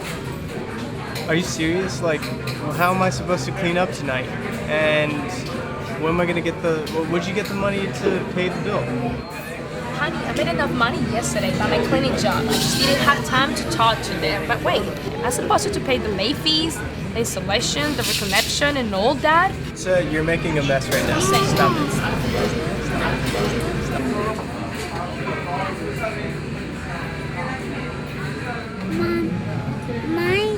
My salad is yucky. I'll take it. You can have my pizza. Papa, have you thought about piano lessons? Piano lessons? Am I supposed to be thinking about piano lessons? Well, she wants to take piano lessons. Actually, her friend is taking piano lessons, so she wants to do that as well. Sweetheart, I don't know about piano lessons right now. Your mother and I need to talk about some stuff. National reputation. Chances are that Tim Cox doesn't like your representative in Congress. I think the politicians are destroying our country. The system is broken. The people that are up there, they don't represent you and I. He wants all of them out of office. It's a plan to replace all 435 members of the United States House of Representatives. That plan is called GO. Get out of our house. A very simple way that we can take the money and the parties out of the system and put accountability back in. Cox wants people to sign up at his website, fill out a questionnaire, and become a member for free. Papa, piano lessons. Un momento, Consuela. We want everybody in the country to not only run for Congress, but even if you don't want to do that, participate in this process and help choose who your candidate would be in your district. Join the revolution. Visit go.com today. I'm gonna have to check that out when we get home. Oh, right, piano lessons. Your mother and I need to talk about it, and I'll get back to you in a couple days. Can we go to your brother's house so I can take a shower and on the way home? Yes, that's fine. Don't worry about it. You'll never see the end of me. Well, great. Then the three of us can engage in a perpetual menage a trois. I think she'd be into it. You son of a bitch! After 20 years of marriage and you want to flush it all down the toilet for this little slut? Me? What about you and your buddy Bob, huh? That was 8 years ago. Well, that kind of pain, Jill, never goes away. So you can take your self-righteous bullshit and you can just roll on. Okay, guys, thank you very much. That was very nice, and we'll be in touch. Next couple, please. Actually, I'm a licensed MD. I just rarely prescribe drugs or surgery to my patients. In almost every case, there is a natural, non-invasive way to bring a patient back to wellness. You're a medical doctor as well as a naturopath. I thought the two are in stark contrast with each other. No, actually, I hold the medical profession in high regard in certain situations. For instance, if a person has been in a car accident or needs some other kind of emergency care where they require immediate medical attention, conventional medicine is definitely the way to go. My beef with conventional medicine is that if a healing technique works, but it can't be shown through scientific research as to why it works, the medical industry just puts it on a shelf and it's not accepted into practice. Even if it helps people? The medical industry has been busy for many years trying to convince the public that their way is the only way worthy of consideration, and without them and their pills, we'd all be doomed to lives of suffering and misery. If most people were made aware that the body can heal itself and given the chance to do so, it will, medical professionals would be less godlike and the pharmaceutical industry would have to find another way to make a living.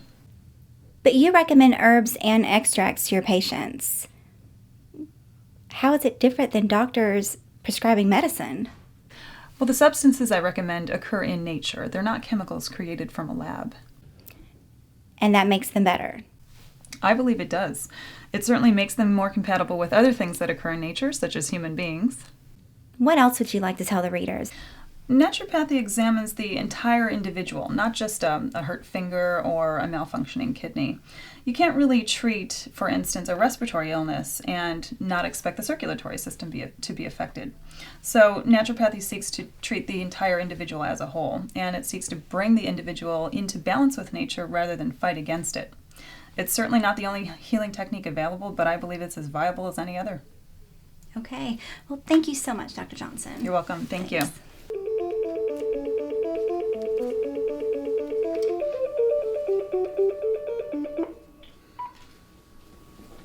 Hello? Dr. Johnson? Yes? This is Mr. Jones again. As I started to say before, it has come to my attention that you were to do an interview with the Atlanta newspaper. I represent an organization who is interested in your refusing to do that interview, and I'm authorized to offer you a reasonable sum for your compliance. How much? $20,000. In cash? If you like. What's this organization you work for? I'm not at liberty to divulge that information. Then I'm not interested in your offer. I'm very sorry to hear that, Dr. Johnson. These are very powerful people that I represent. Are you sure you won't reconsider? Look, you clown. I've already done the interview, got it? And I have a pretty good idea who wants to shut me up. But I'm not going to shut up. I'm going to keep on talking to the media and whoever else will listen. So you tell your very powerful people to take that 20 grand, divide it equally amongst themselves, and shove it up their snooty asses. Got it?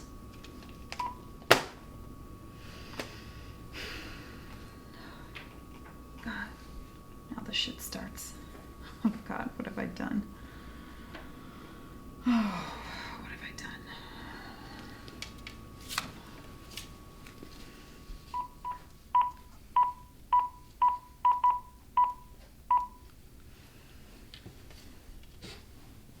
Dr. Chung?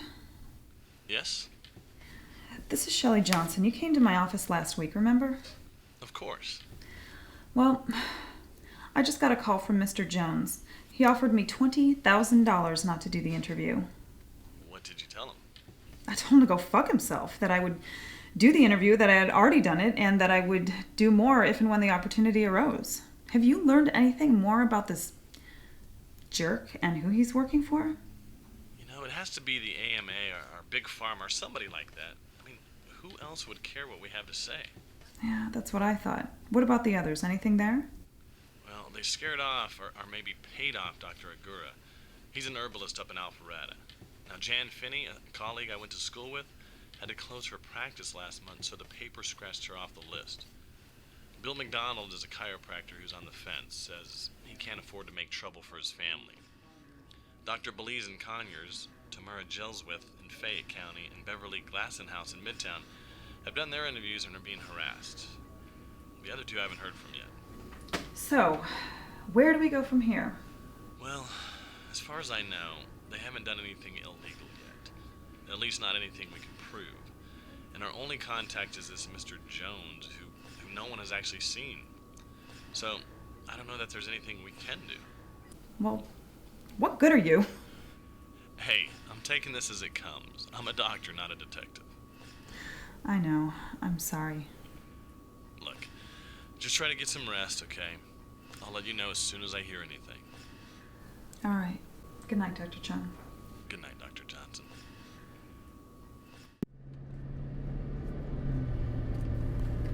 Capitalism has little tolerance for non-competitive types. It requires of its participants a perpetual state of dissatisfaction, chastising those who are content with life as it is. In short, capitalism always demands more, and therein lies its single most fatal flaw. It instills an insatiable appetite that will, when all else is consumed, inevitably feed off and devour its own adherents. Capitalism bloats materialism, insisting that it is the primary pursuit of mankind, when in reality it is a relatively small requirement of the human condition. Capitalism suppresses human characteristics like kindness and generosity because there is no profit in them. But, at the risk of sounding trite, let me remind you that the best things in life are indeed free. I have recently relearned that valuable lesson, as I have on several occasions purposely gone out of my way to offer a helping hand in situations that I would normally pass by. Let me tell you, the personal gratification that comes with that is not available anywhere at any price. Capitalism demands that we convert our time, talents, and skills into money so that we can interact in the marketplace with others who are doing the same thing. The result is that we unwittingly develop and present a business persona, and the image created becomes who we are in the eyes of the world. No one, therefore, really knows who anyone else is. With enough time and practice, the created image completely suffocates the true self, and we don't even know who we are anymore. This phenomenon results in mutual distrust in our fellow man, which in turn cycles and feeds the adversarial aspect of capitalism. My personal image is that of a sheriff's deputy, but that's not who I really am. The real Jim Davenport is an actor, a thespian. Acting, drama, and the stage is in my blood and has been ever since I can remember. It's my love, my passion, and my principal pursuit. Acting, my faith, and my family are my reasons for getting up every morning. Without these things, my purpose on this planet is largely meaningless. Yet, because of the supply of actors far exceeds the demand, if I am to provide even a meager existence for my family, I must shelve my real self and accept the role demanded by capitalism. Not that there's anything wrong with being a sheriff's deputy. It's just not the job I am best suited for. So in the end, I am perceived as someone other than who I truly am. In addition, there's probably someone out there who is best suited for the sheriff's deputy job. But because his job is filled by me, is doing something that is not his best match. Perhaps he's an actor.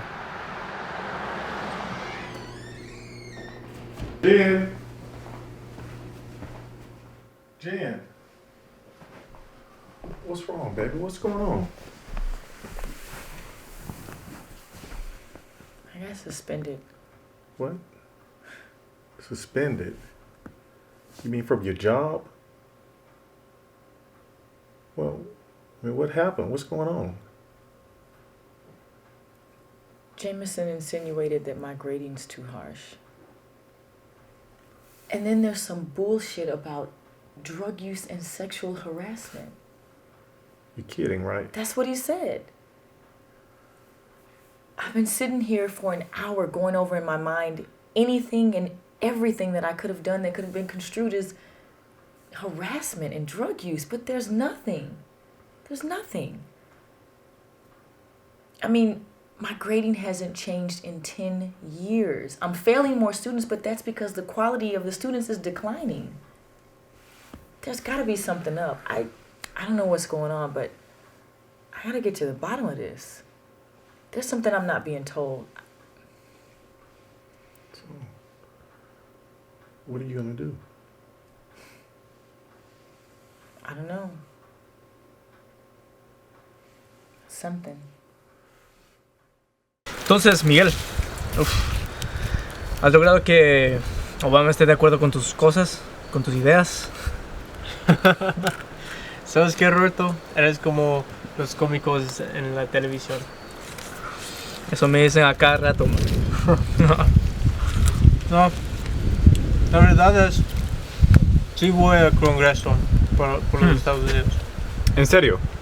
Sí, lo vi en la televisión, en las noticias, que hay ese hombre en Texas que quiere salir todas las personas del Congreso ahorita con otras personas, como de average Joe, como tú y yo.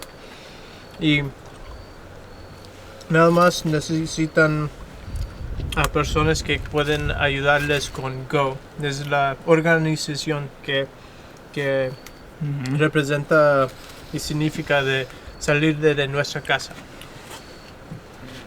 Ok, ¿y este tipo qué? ¿Te va a pagar toda la campaña? No. Pues sí, este hombre ya tiene todo arreglado. Nada más me costó como $100. Bien, has obtenido mi voto.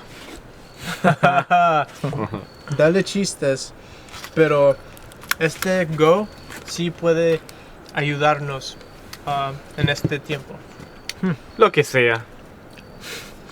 ¿Y tú qué? ¿Vas a salir con esa chica buena que estabas haciendo? No, ella todavía está descansando del fin de semana pasado. Pero a la mayoría de las mujeres le toma más o menos una semana para descansar del manuelatón. Este man.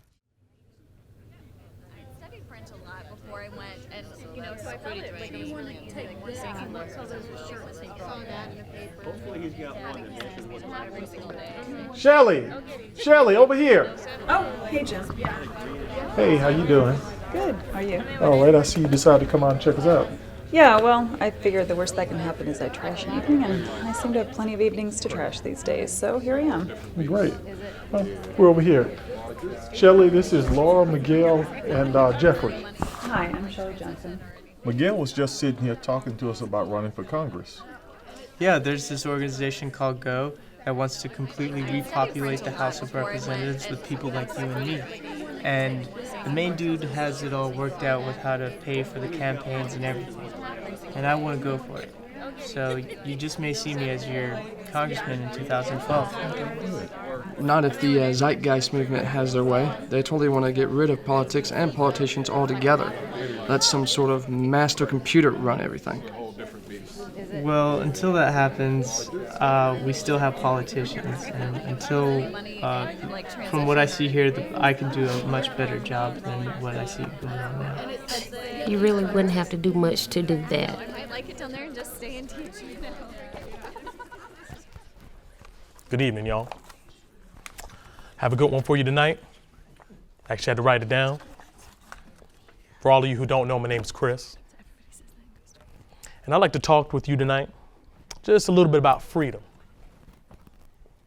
It occurred to me recently that freedom is probably the one thing that is common, that is the common desire of all people throughout history, regardless of age, skin color, religion, geographic location. Freedom is something all people seek, and millions have given their lives to, right? But what exactly is this universal longing of all people? The American Heritage Dictionary offers a number of definitions, all of which I found lacking. I define freedom as the unrestrained ability to behave in any manner one chooses. You agree? The only limitation, of course, will be if such behavior infringed on the freedom of another. Now, to me, that doesn't sound all that unattainable. Yet, to this day, it continues to elude us, right? Why? The best answer I found comes from American psychologist William Graham Sumner. He said, quote, "All of history is one long story to this effect. Men have struggled for power over their fellow men in order that they might win the joys of earth at the expense of others, and might shift the burdens of life from their own shoulders to those of others." French philosopher Jean-Jacques Rousseau, he stated a bit more concisely. In the first sentence of his 1762 book, The Social Contract, it says, quote, "Man is born free, but everywhere he's in chains."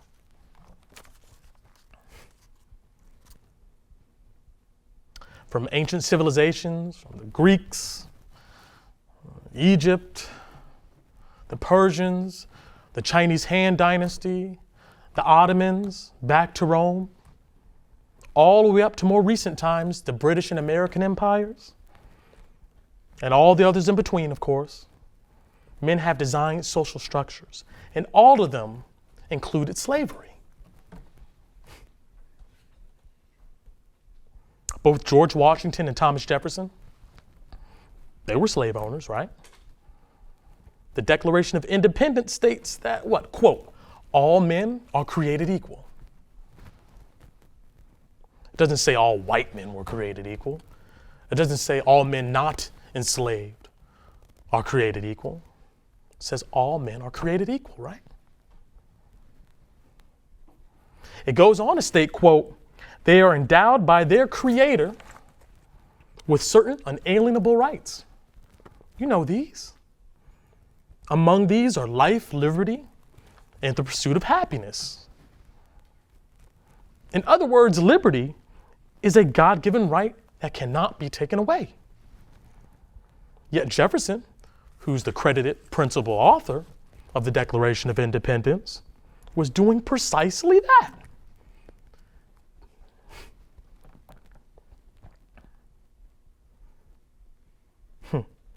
Slavery and freedom are polar opposites, wouldn't you agree?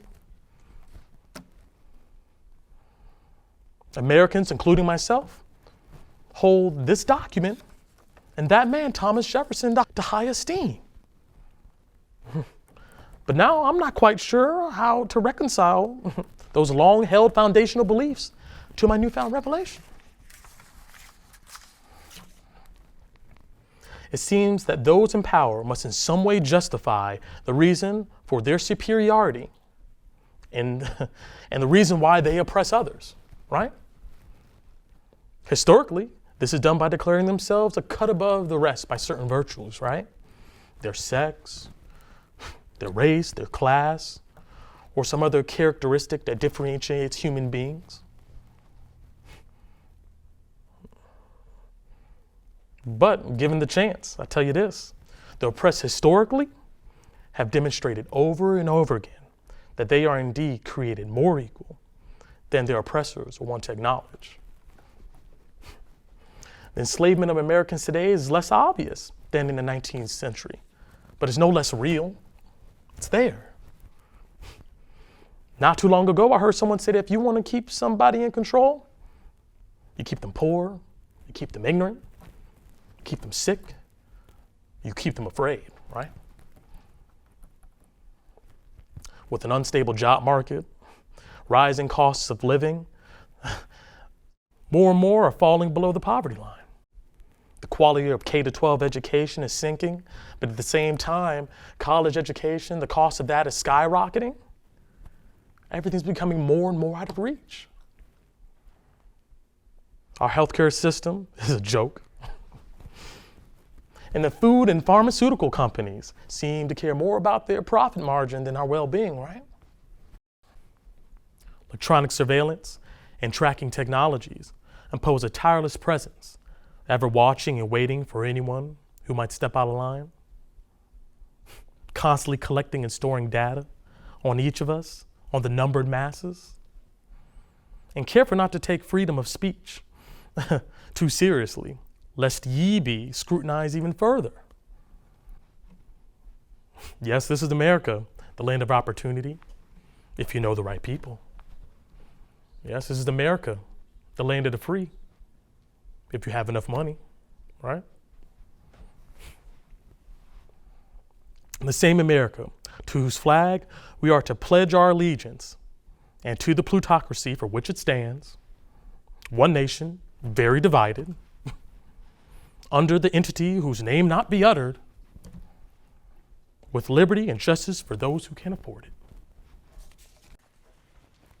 My friends, I'll leave you with one final quote for your consideration, all right? The German writer, Johann Wolfgang von Goethe, said, quote, "None are more hopelessly enslaved than those who falsely believe they are free." Thank you for your time.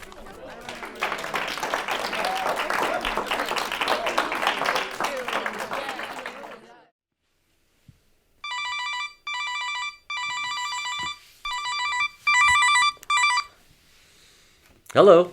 Hello, Paul. How's it going? Fine. Fine. Who's calling, please? It's Bert Larsky, the guy who's going to save your ass if you behave properly. Oh, Mr. Larsky, of course. How may I help you? Cut the formalities, Jameson. I want to know how things went with Jennifer Davenport. Is she history? I told her she will be suspended at the end of the semester. At the end of the semester? I told you I wanted her gone now. Cut off at the knees, banned from campus. I know I was quite explicit. What part of that did you not get? Look, Dr. Davenport is a fine professor and an asset to this institution. She has an excellent record, and I have no doubt that her tenure review would go quite well if it wasn't for the scam you're pulling. What beef do you have with her anyway? Never mind what this is about. You just keep remembering the little game of musical numbers you played with the school's budget last year. Damn it, Larsky, the department needed that lab, and every cent will be recovered within 5 years. Yes, but that's not the university way, now is it? Perhaps we should discuss your methods with President Manning over tea. You are a snake. Do you know that? Ah, but a snake who gets what he wants. And right now what I want is an unemployed Dr. Jennifer Davenport. Got it? Now I've got 3 more signed complaint forms to support your case. I'm out here busting my hump to get evidence for you, and you're pussyfooting around with a goddamn temporary suspension. I don't care what it takes or how you do it, just get her gone. Do I make myself clear?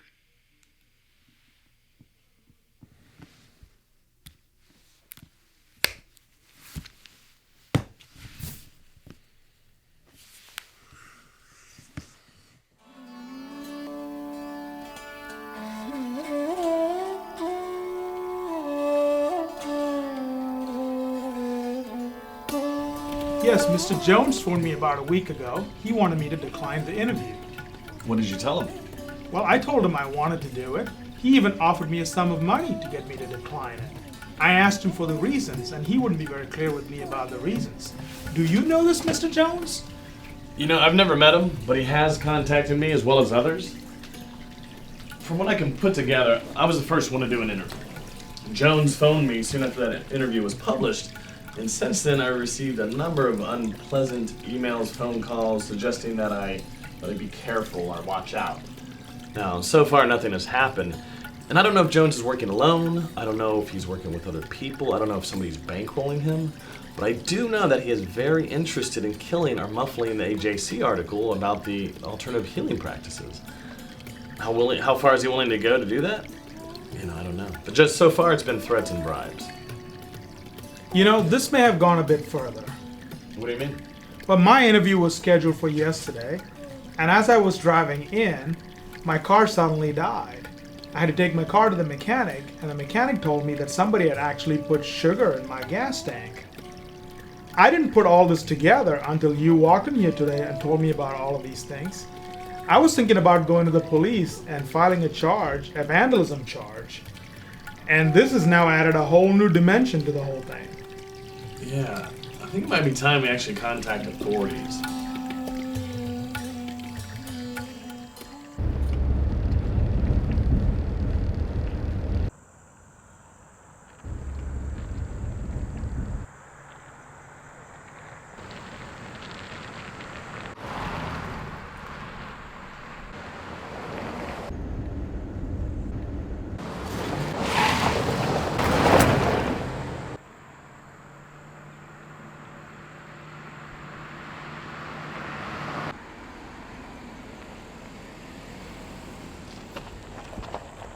Are you okay?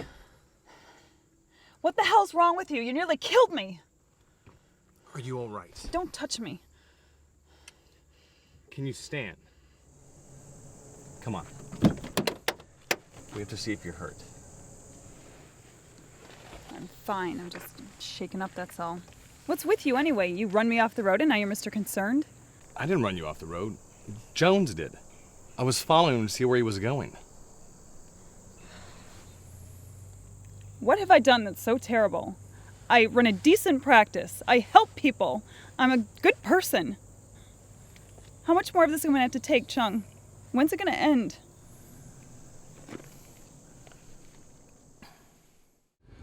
Hey, Dr. Ruskin? Yes? It's Dr. Chung. Have you had a chance to speak with the police? Yes, but I'm afraid there weren't much help. What do you mean? Well, the officer came to my office and took the information about the sugar in the gas tank. He said it was probably just the kids, but that he would certainly file the report. All right, what about Mr. Jones? He made a note of it and told me to call if Jones contacted me again. I got the impression that the police are more into crime solving than crime prevention. Maybe their hands are too full with rapes, murders, and robberies to deal with threats like this. Anyway, I don't think much is going to come of it. All right, well, thanks. I'll keep you posted. Have a good night. You too. Harry, you busy? I've got a job for you. Jim? Yeah. This is Shelley Johnson. Oh, hey, Doc, what's up? You remember when you told me I might want to hire a private detective? Yeah. Well, I'm ready. What happened? I'll tell you what happened. I just got run off the road, that's what. And I know it was Jones because Dr. Chung, the acupuncturist I told you about, was following him. Plus, Jones called me the other night to try to get me to cancel the AJC interview and even offered me several $1,000s. I am so ready for this to be over with. So, do you know anyone? Yeah, I know a guy. Name's Kowalski. I'll have him get in touch with you. Okay. Oh, are you going to the meeting tomorrow night? Yeah, I'm actually thinking about speaking. Oh, well, I wouldn't want to miss that. I'll see you soon. Okay. Bye, Shelley. Bye-bye.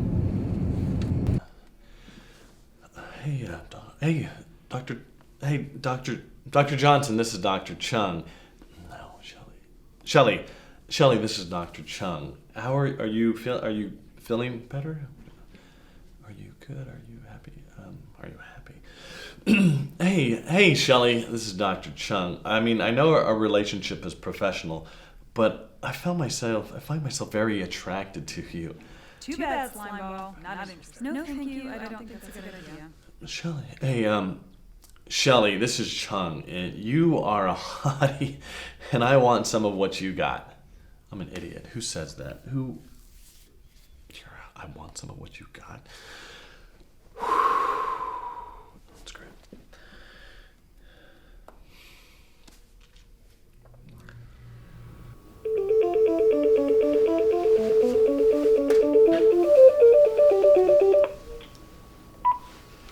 Hello? Hey, Shelley? Yes? Hey, this is Chung. Oh, hi, Chung. How are you feeling? I'm okay. I'm shaken up and pissed off, but I'm fine. Hey, do you feel like you're up to having dinner with me tonight? Sure. I guess. Are you asking me out, Chung? Yeah, I think I am. Obviously, I'm not very good about asking somebody out, but I find myself very attracted to you, and I would definitely love to get to know more about you. Really? Well, I mean, there's not much to tell. I've been into healing my entire life, and when I was a little girl... Shelley, I meant while we were at dinner. Oh, of course, yes. Sure. Great. Can I pick you up around 8? Yeah, I could be ready by then. Okay. I'll see you then. Great, okay. Bye, Chun. All right.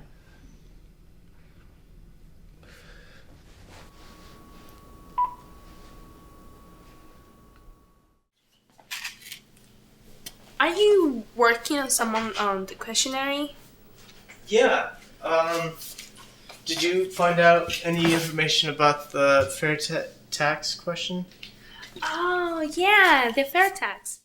That was first introduced in 1999 as an alternative to the really complicated tax system. Basically, it is supposed to get rid of income tax and many other kinds of taxes, and instead collect revenue through something called consumption tax. What that means is that you don't have taxes taken out of your paycheck, but you have to pay a really high sales tax, which is like 23% or something. Well, something definitely needs to be done about the tax system, but I don't know enough about the fair tax to say whether I would vote for or against it. I guess for now I'm just going to put for.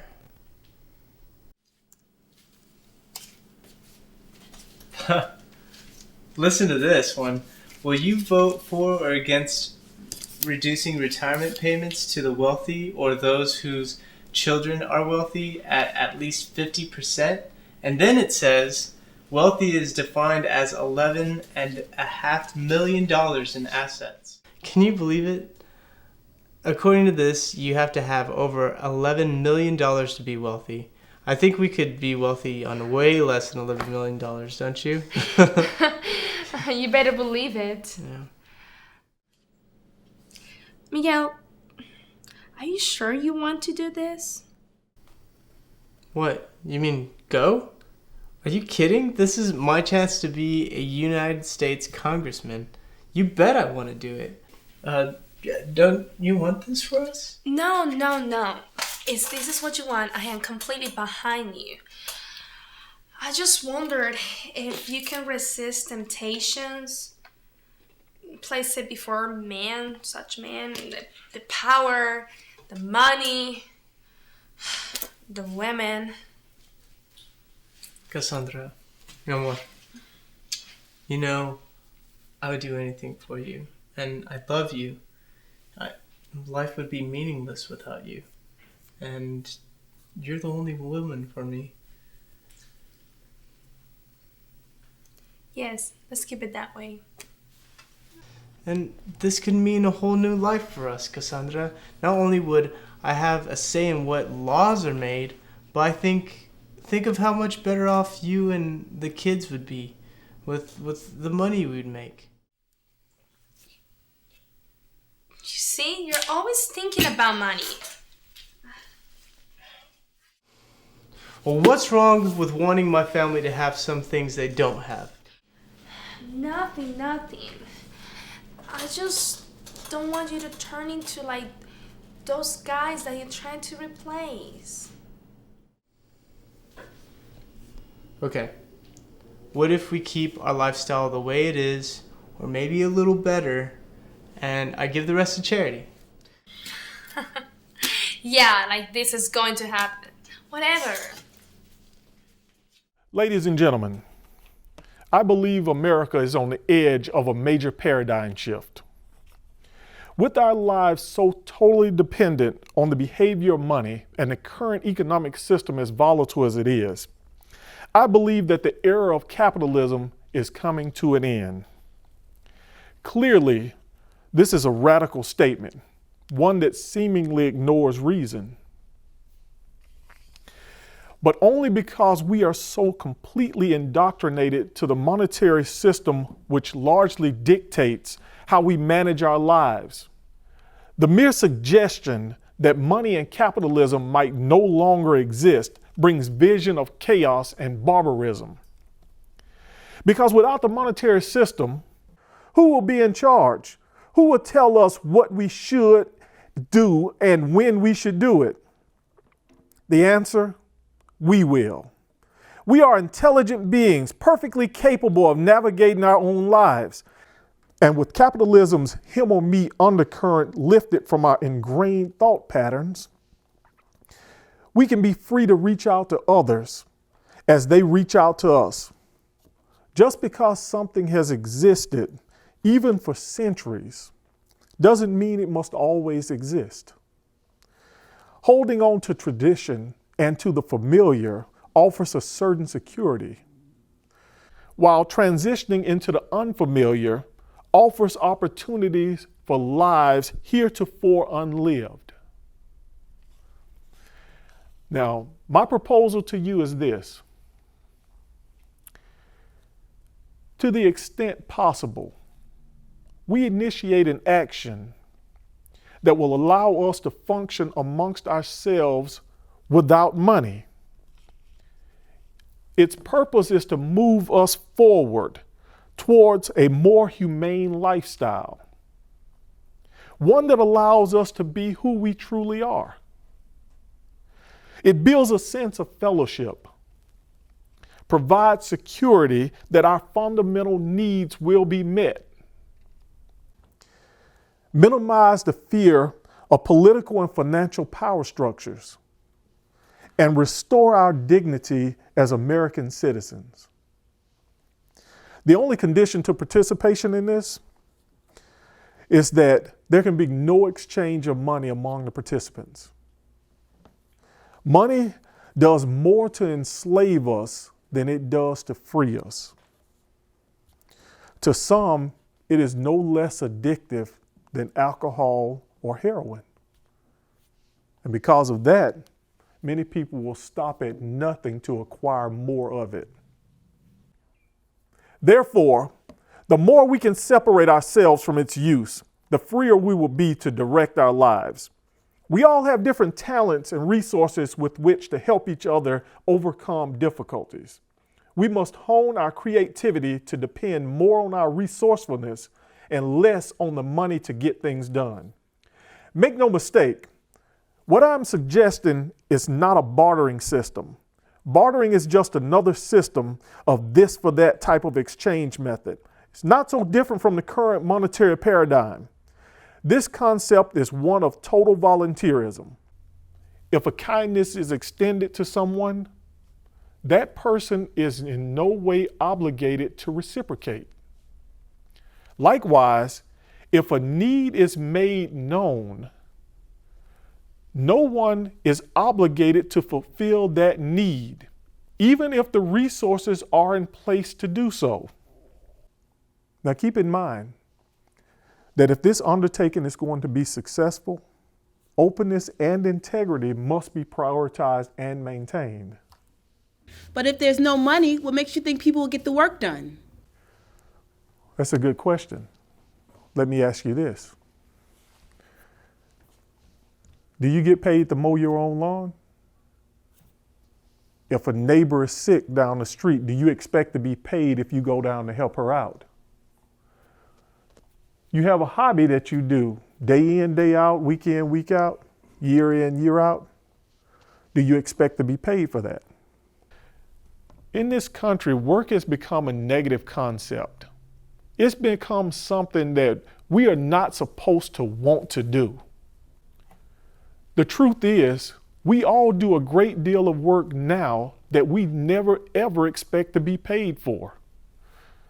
You know, doing a job well or passing on knowledge to someone that might make that person's life a little bit better is compensation enough to us. If money is no longer required to provide for the basic necessities of life, then we are now working for an outcome rather than for a paycheck. If everything is free, what's to keep people from sitting around watching TV all day and mooching off the system? Look, I don't know about you, But I have more faith in my fellow man than that. Now, while a lifestyle like that might seem appealing at first, it'll quickly grow old. Now, keep in mind that no matter how a system is structured, there's always going to be somebody out there who tries to bend the rules to get themselves ahead. There's no perfect system out there. I just think that the current system is so broken that operating without money might be a way to fix it. Now, I've shared a lot of information with you today, and I know you have a lot of questions. And I don't claim to have all the answers. I honestly believe that the answers will come as the system builds and grows. Now, if there's anyone out there who would like to embark on this avenue with me, raise your hands.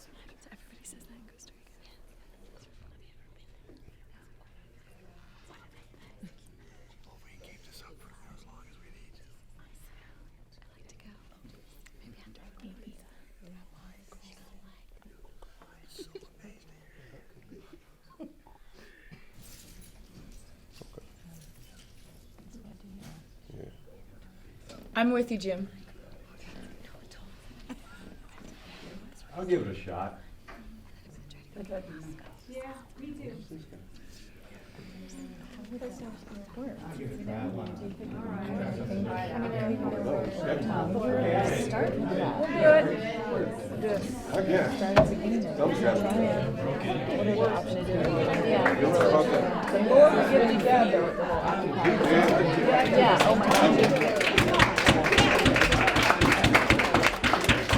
Thank you very much. You guys have no idea how nervous I was to actually get up here and talk to you about this. Now, what I want to do is I want to give you guys my card with my information on it. So if you, excuse me, ladies and gentlemen, if you have any kind of questions, you want to ask me anything, I got my cards right, okay, well, my information is right here. Oh, that's my first one. What you think? I still think it's the craziest notion you've gotten yourself involved in, but I kind of felt bad when no one responded, so I had to do something. So you raised your hand out of pity is what you're saying. No, you were convincing, and I think I can see where your head's been lately. Okay, good. Speaking of heads, I like what you've done to your head. Well, you know, everything else around us is changing lately, so figured I'd change a little too. Okay. Hey, Hi, how Jim. doing? I'd like you to meet Dr. Chung. Hey, Doc, how you doing? Good. Shelley told me a lot about you. Hey, appreciate it. Oh, Shelley, Dr. Chung, this is my wife, Jen. Nice to meet you. Very nice. Nice to meet you as well.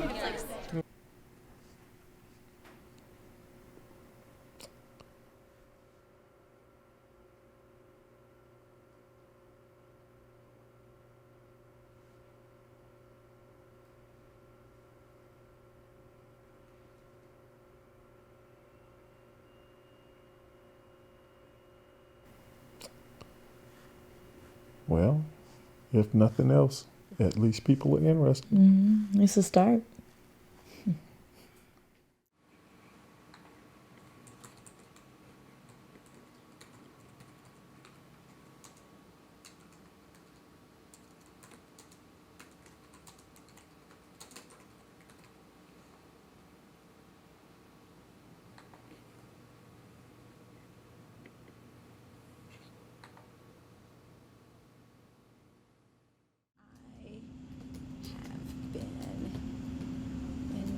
To a fundraiser event, and I have nothing's right to wear.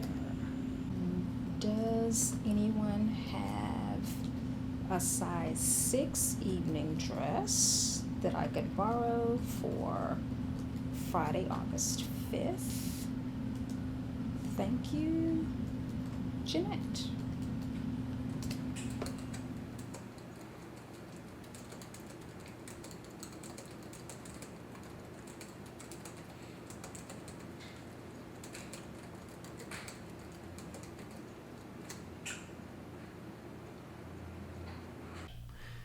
It seems that our Deputy Davenport has gone quite mad. Yes, apparently he wants to do away with money. What? I'd like you to meet another employee of mine.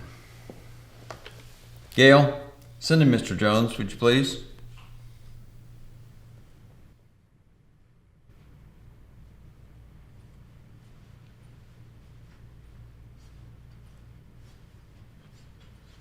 Bart Larsky, this is Mr. Jones.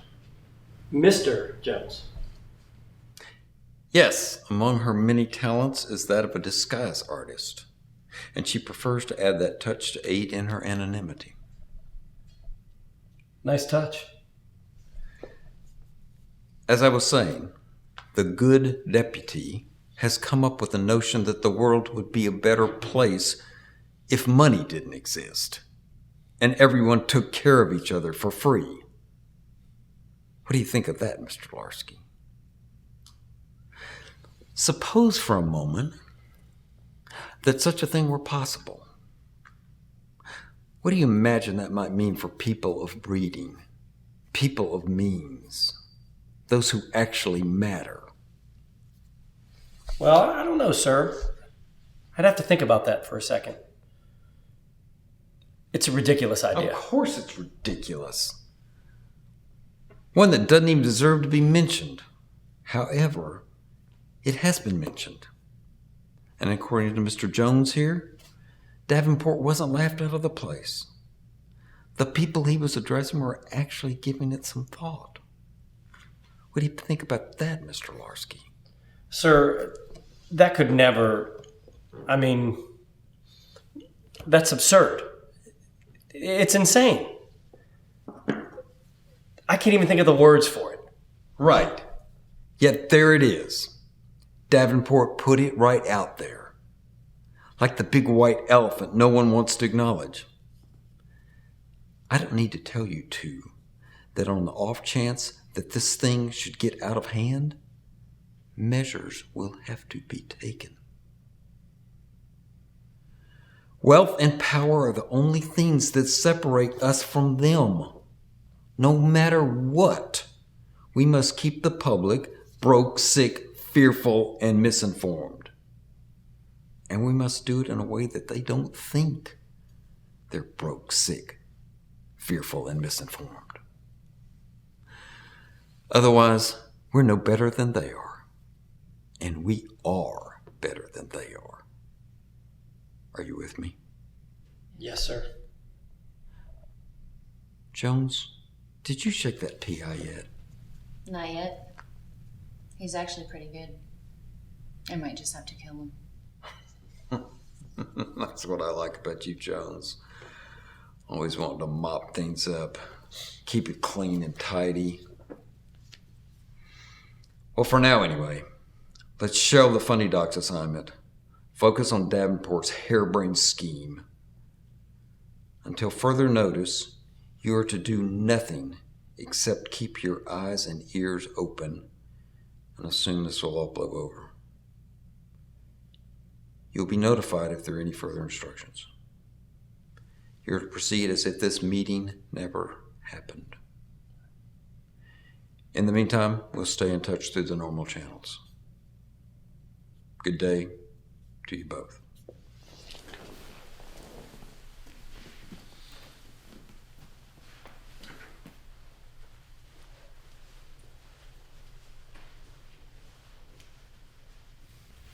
There's no way anyone would accept you as a man. I don't usually allow myself to come in visual contact with a potential target. What about your voice? I use a vocoder. It takes it down an octave and a half.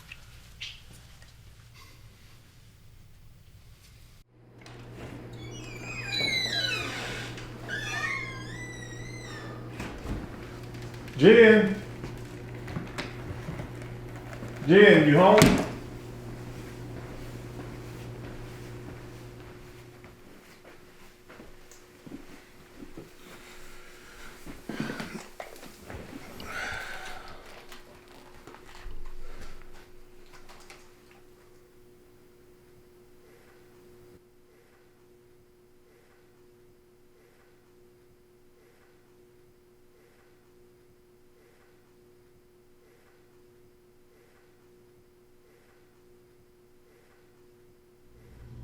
I know it sounds crazy. When I first heard about it, I thought it sounded crazy too.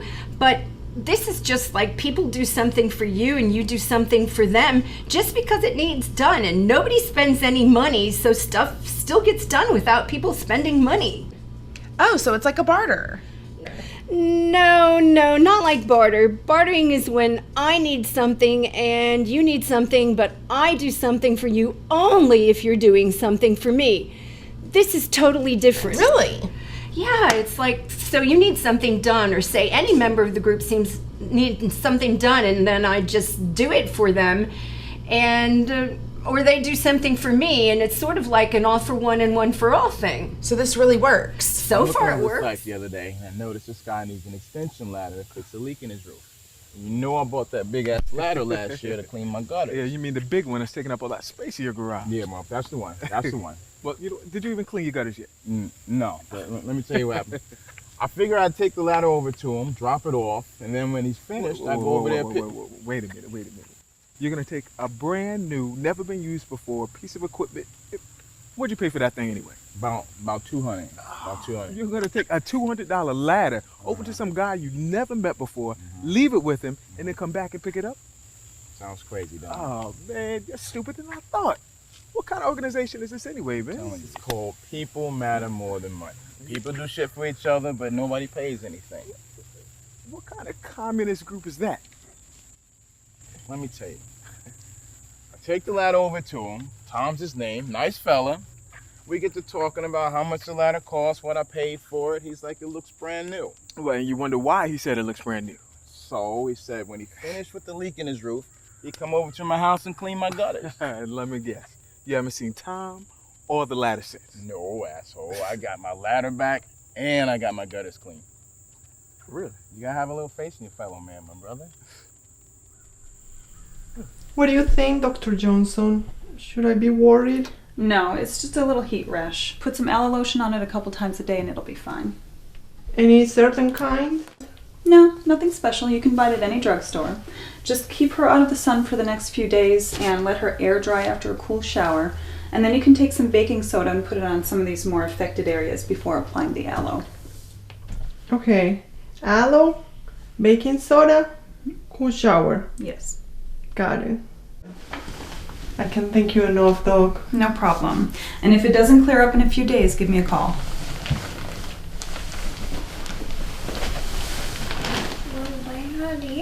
So tell me, what is an element? An element is a substance that contains only one atom. Okay, and so what's the difference between an atom and an ion? An atom is neutral while an ion is electrically charged. Okay, so explain a little bit more to me, though. An atom has the same number of protons and electrons, which makes it neutral. And then ion has a different amount of electrons and protons, which gives it the electrical charge. Okay, so if I have an atom and let's say I take away one of its electrons, then I would have an ion, right? Yeah. Okay, and then would it be positive or negatively charged? Positively, I think. And you think correct? Good job. All right, well, I think that's enough for today. I will see you Thursday, and make sure you review chapter 12, okay? Okay. All right. Thanks, Dr. Davenport. It's actually starting to make sense now. Oh, good. Keep up the good work, okay? Okay. All right. Bye.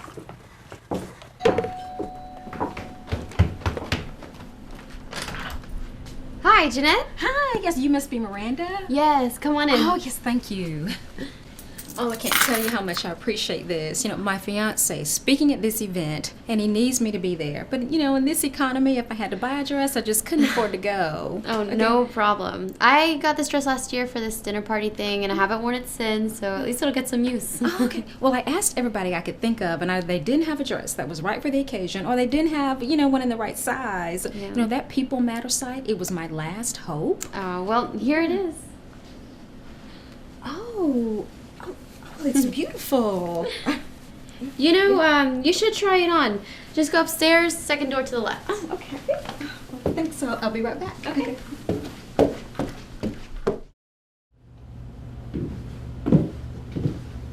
Wow. Oh, I love it. is perfect and it doesn't need any alterations. I'm so glad it fits. You never know with formal wear. Oh, thank you, Miranda. You are a lifesaver. Yeah, there probably are people who will screw you over, but I haven't run into any yet. So what happens when you do? I don't know. I'll worry about that when and if it happens. So you mean to tell me that there are no provisions for any criminal acts? No. It's not like the laws have changed. Doing things without using money doesn't mean we're suddenly plunged into rampant lawlessness. What do you think, that the monetary system controls crime and maintains order? That's nuts. The monetary system is probably the main thing that creates crime and disorder. If people didn't have to worry about where their next meal was coming from or whether or not they could pay their house note next month, why would they rob a convenience store? If you want a Beamer, and you know all you gotta do is go and get one, why are you gonna jack somebody else's? Yeah, but who's gonna be responsible for making all these Beamers? The same folks that make them now. Look, I know all this is gonna take a while to soak in because all anybody's ever known is the monetary system, and any alternative to that will naturally be taken as lunacy. All I'm telling is, so far I like it. And if you wanna see if it works for you, let me know. Oh, this is it. Pull over. I hope this guy's not a jerk. If he turns out to be all hands, you're just gonna be at the mall, right? Yeah, I'll be 5 minutes away. Good luck, girl. Thank you. You know, it's so nice not to worry whether or not someone can pay me. You know, I have the freedom now to treat a member. Yeah, I mean, this is what we studied all those years for. It allows us to do what we were trained to do. Far less paperwork to fill out. You know, somebody gets sick, you diagnose the problem, you treat it, and you move on to the next patient. If everyone were a People Matter member, I could see twice as many patients as I do now. That's the reason that I'm here now. The kids are across the street at Joe's and Mary's house. Last week, I cleaned their place from top to bottom. And Joe said, go have some fun. Stay as long as you like. The kids will be fine. We couldn't afford to pay for someone like that. So Miguel, how's the campaign going? Well, I made the first cut, and then I made the second cut, but the third cut, they didn't allow me to get in, so it's okay, because I'm going to run in 2014, and I'll just do something local. I'll do like a city councilman or something like that. Yeah, you could probably get a lot done and not have to go through nearly as much BS if you did that. Yeah, you're right. Hey, last time I saw you, you were still like, this is not such a good idea phase. What happened with that? Well, first of all, he is my husband, so I sort of have to pay attention even when he's being an idiot. But, you know, after the university gave me the boot, and I mean, we went downhill so fast, and he was still on this whole no money kick. I just thought he had lost his mind. But then I heard him speak that night and realized that he put a lot of thought into it. And, you know, as hard as it is to admit, there's a lot of feasibility that goes along with it. People are starting to join, and I'm beginning to think that, you know, it may be something. Oh, and Jill got us out from under that bullshit of a mortgage guy. And that cinched it for me, you know? So now I tell everybody that I see about it, and I think we've had 12 or 13 people join in the last 2 weeks. Let me tell you something. This is one tough nut to crack right here. But once she's in, she's in. Harry. Awesome.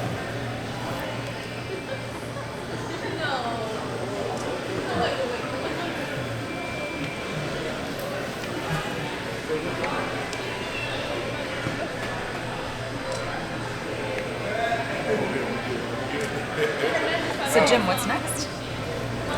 What do you mean, what's up next, Jim? You know, I'm not the leader here. I'm not some all-knowing guru who people come to when they have a problem. I'm just a guy who had an idea, I threw it out there on the table, and you know, some folks seem to like it. It belongs to all of us now. So my thoughts on what's next has no more validity than the next guy. So what I'm gonna do is I'm gonna throw it back at you. So what's next, Shelly? What's next, Miguel? Cassandra? What's next? Everybody else is all in. Okay. I didn't mean to ruffle any feathers. Well, we could develop a hierarchy and elect officers. But then it begins to smell like everything we're trying to get away from. If things continue to grow this way, we're gonna have to obviously have some structure. Why? Well, people need someone to look up to. They need someone to blame things on when shit hits the fan. Well, maybe, but why don't we just see what happens? You know, it may roll along on its own. Better yet, why don't you post your thoughts on the website? That way everyone can look at it and give you their thoughts. Yeah, but I suppose every organization needs some structure. You know.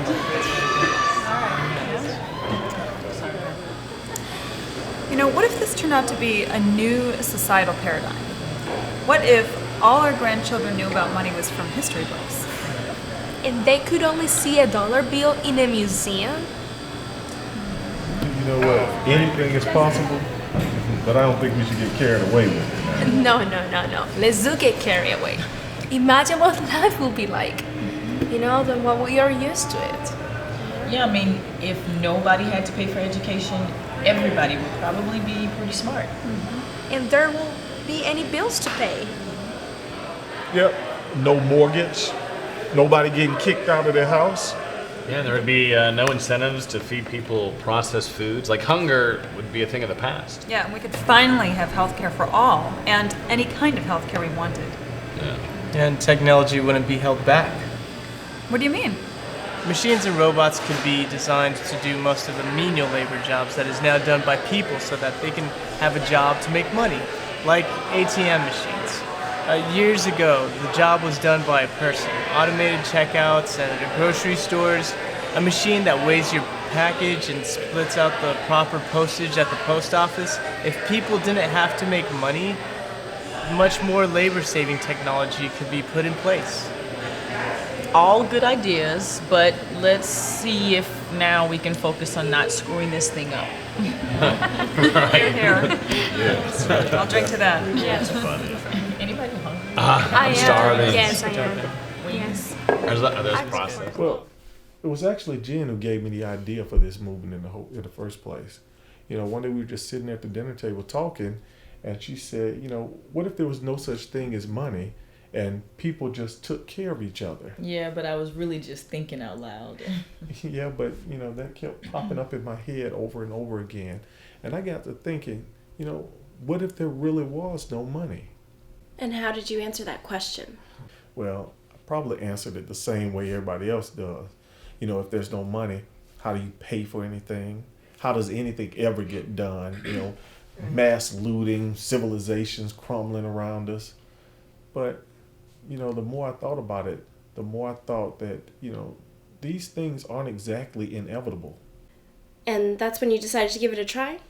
Well, Danielle, look, when you have an idea as great as this one, sometimes you just have to throw it out there and see how well it'll fly. And boy, did it. In 90 days, 53 People Matter groups in 23 states, and another 46 outside the U.S.? How does it feel to be the leader of this incredible movement? First off, I'm not the leader of anything, okay? I'm just the guy who came up with an idea and put it out there and people seem to like it, okay? I don't have all the answers to anything, and I don't think anyone does. I honestly don't believe that all the questions have been asked. This is way too radical an idea and way too new a concept. And who knows how long it'll actually be around. But what I do know is that this is better than a revolution any day of the week. It brings people together. And if it continues to grow the way it's been growing, I think you're going to see a reduction in things like crime and poverty and hunger. You know, the concept of people taking care of each other, this isn't a new idea, okay? But maybe it is a concept whose time has come. What about the rich and powerful?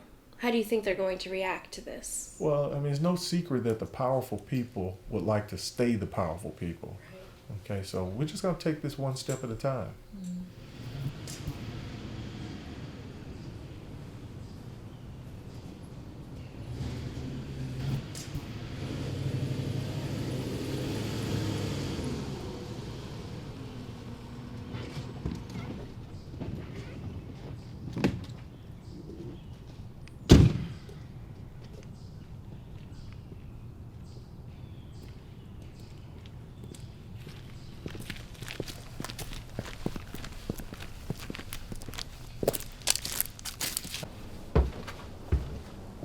Yeah, I don't know how long it's going to take.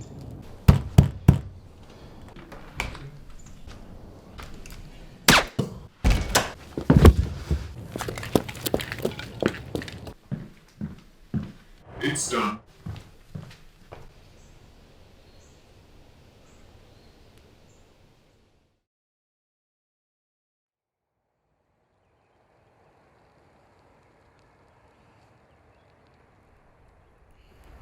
It has pleased Almighty God, in His wisdom, to take out of this world the soul of our departed brother.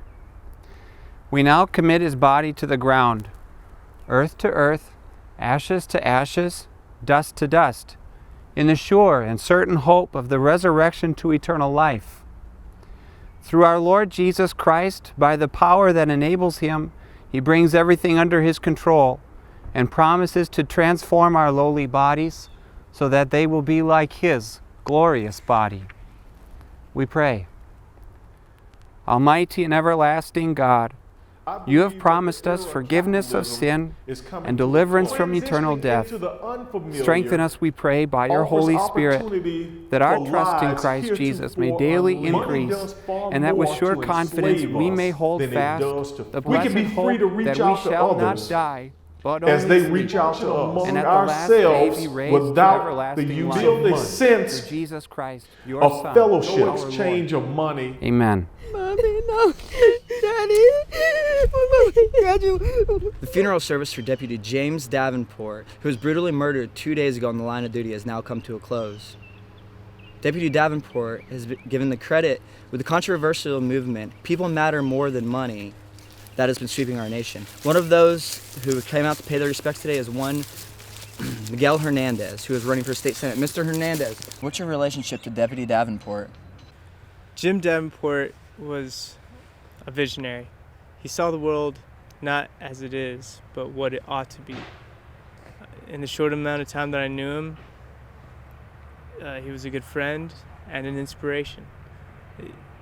His words of encouragement led me to where I am today.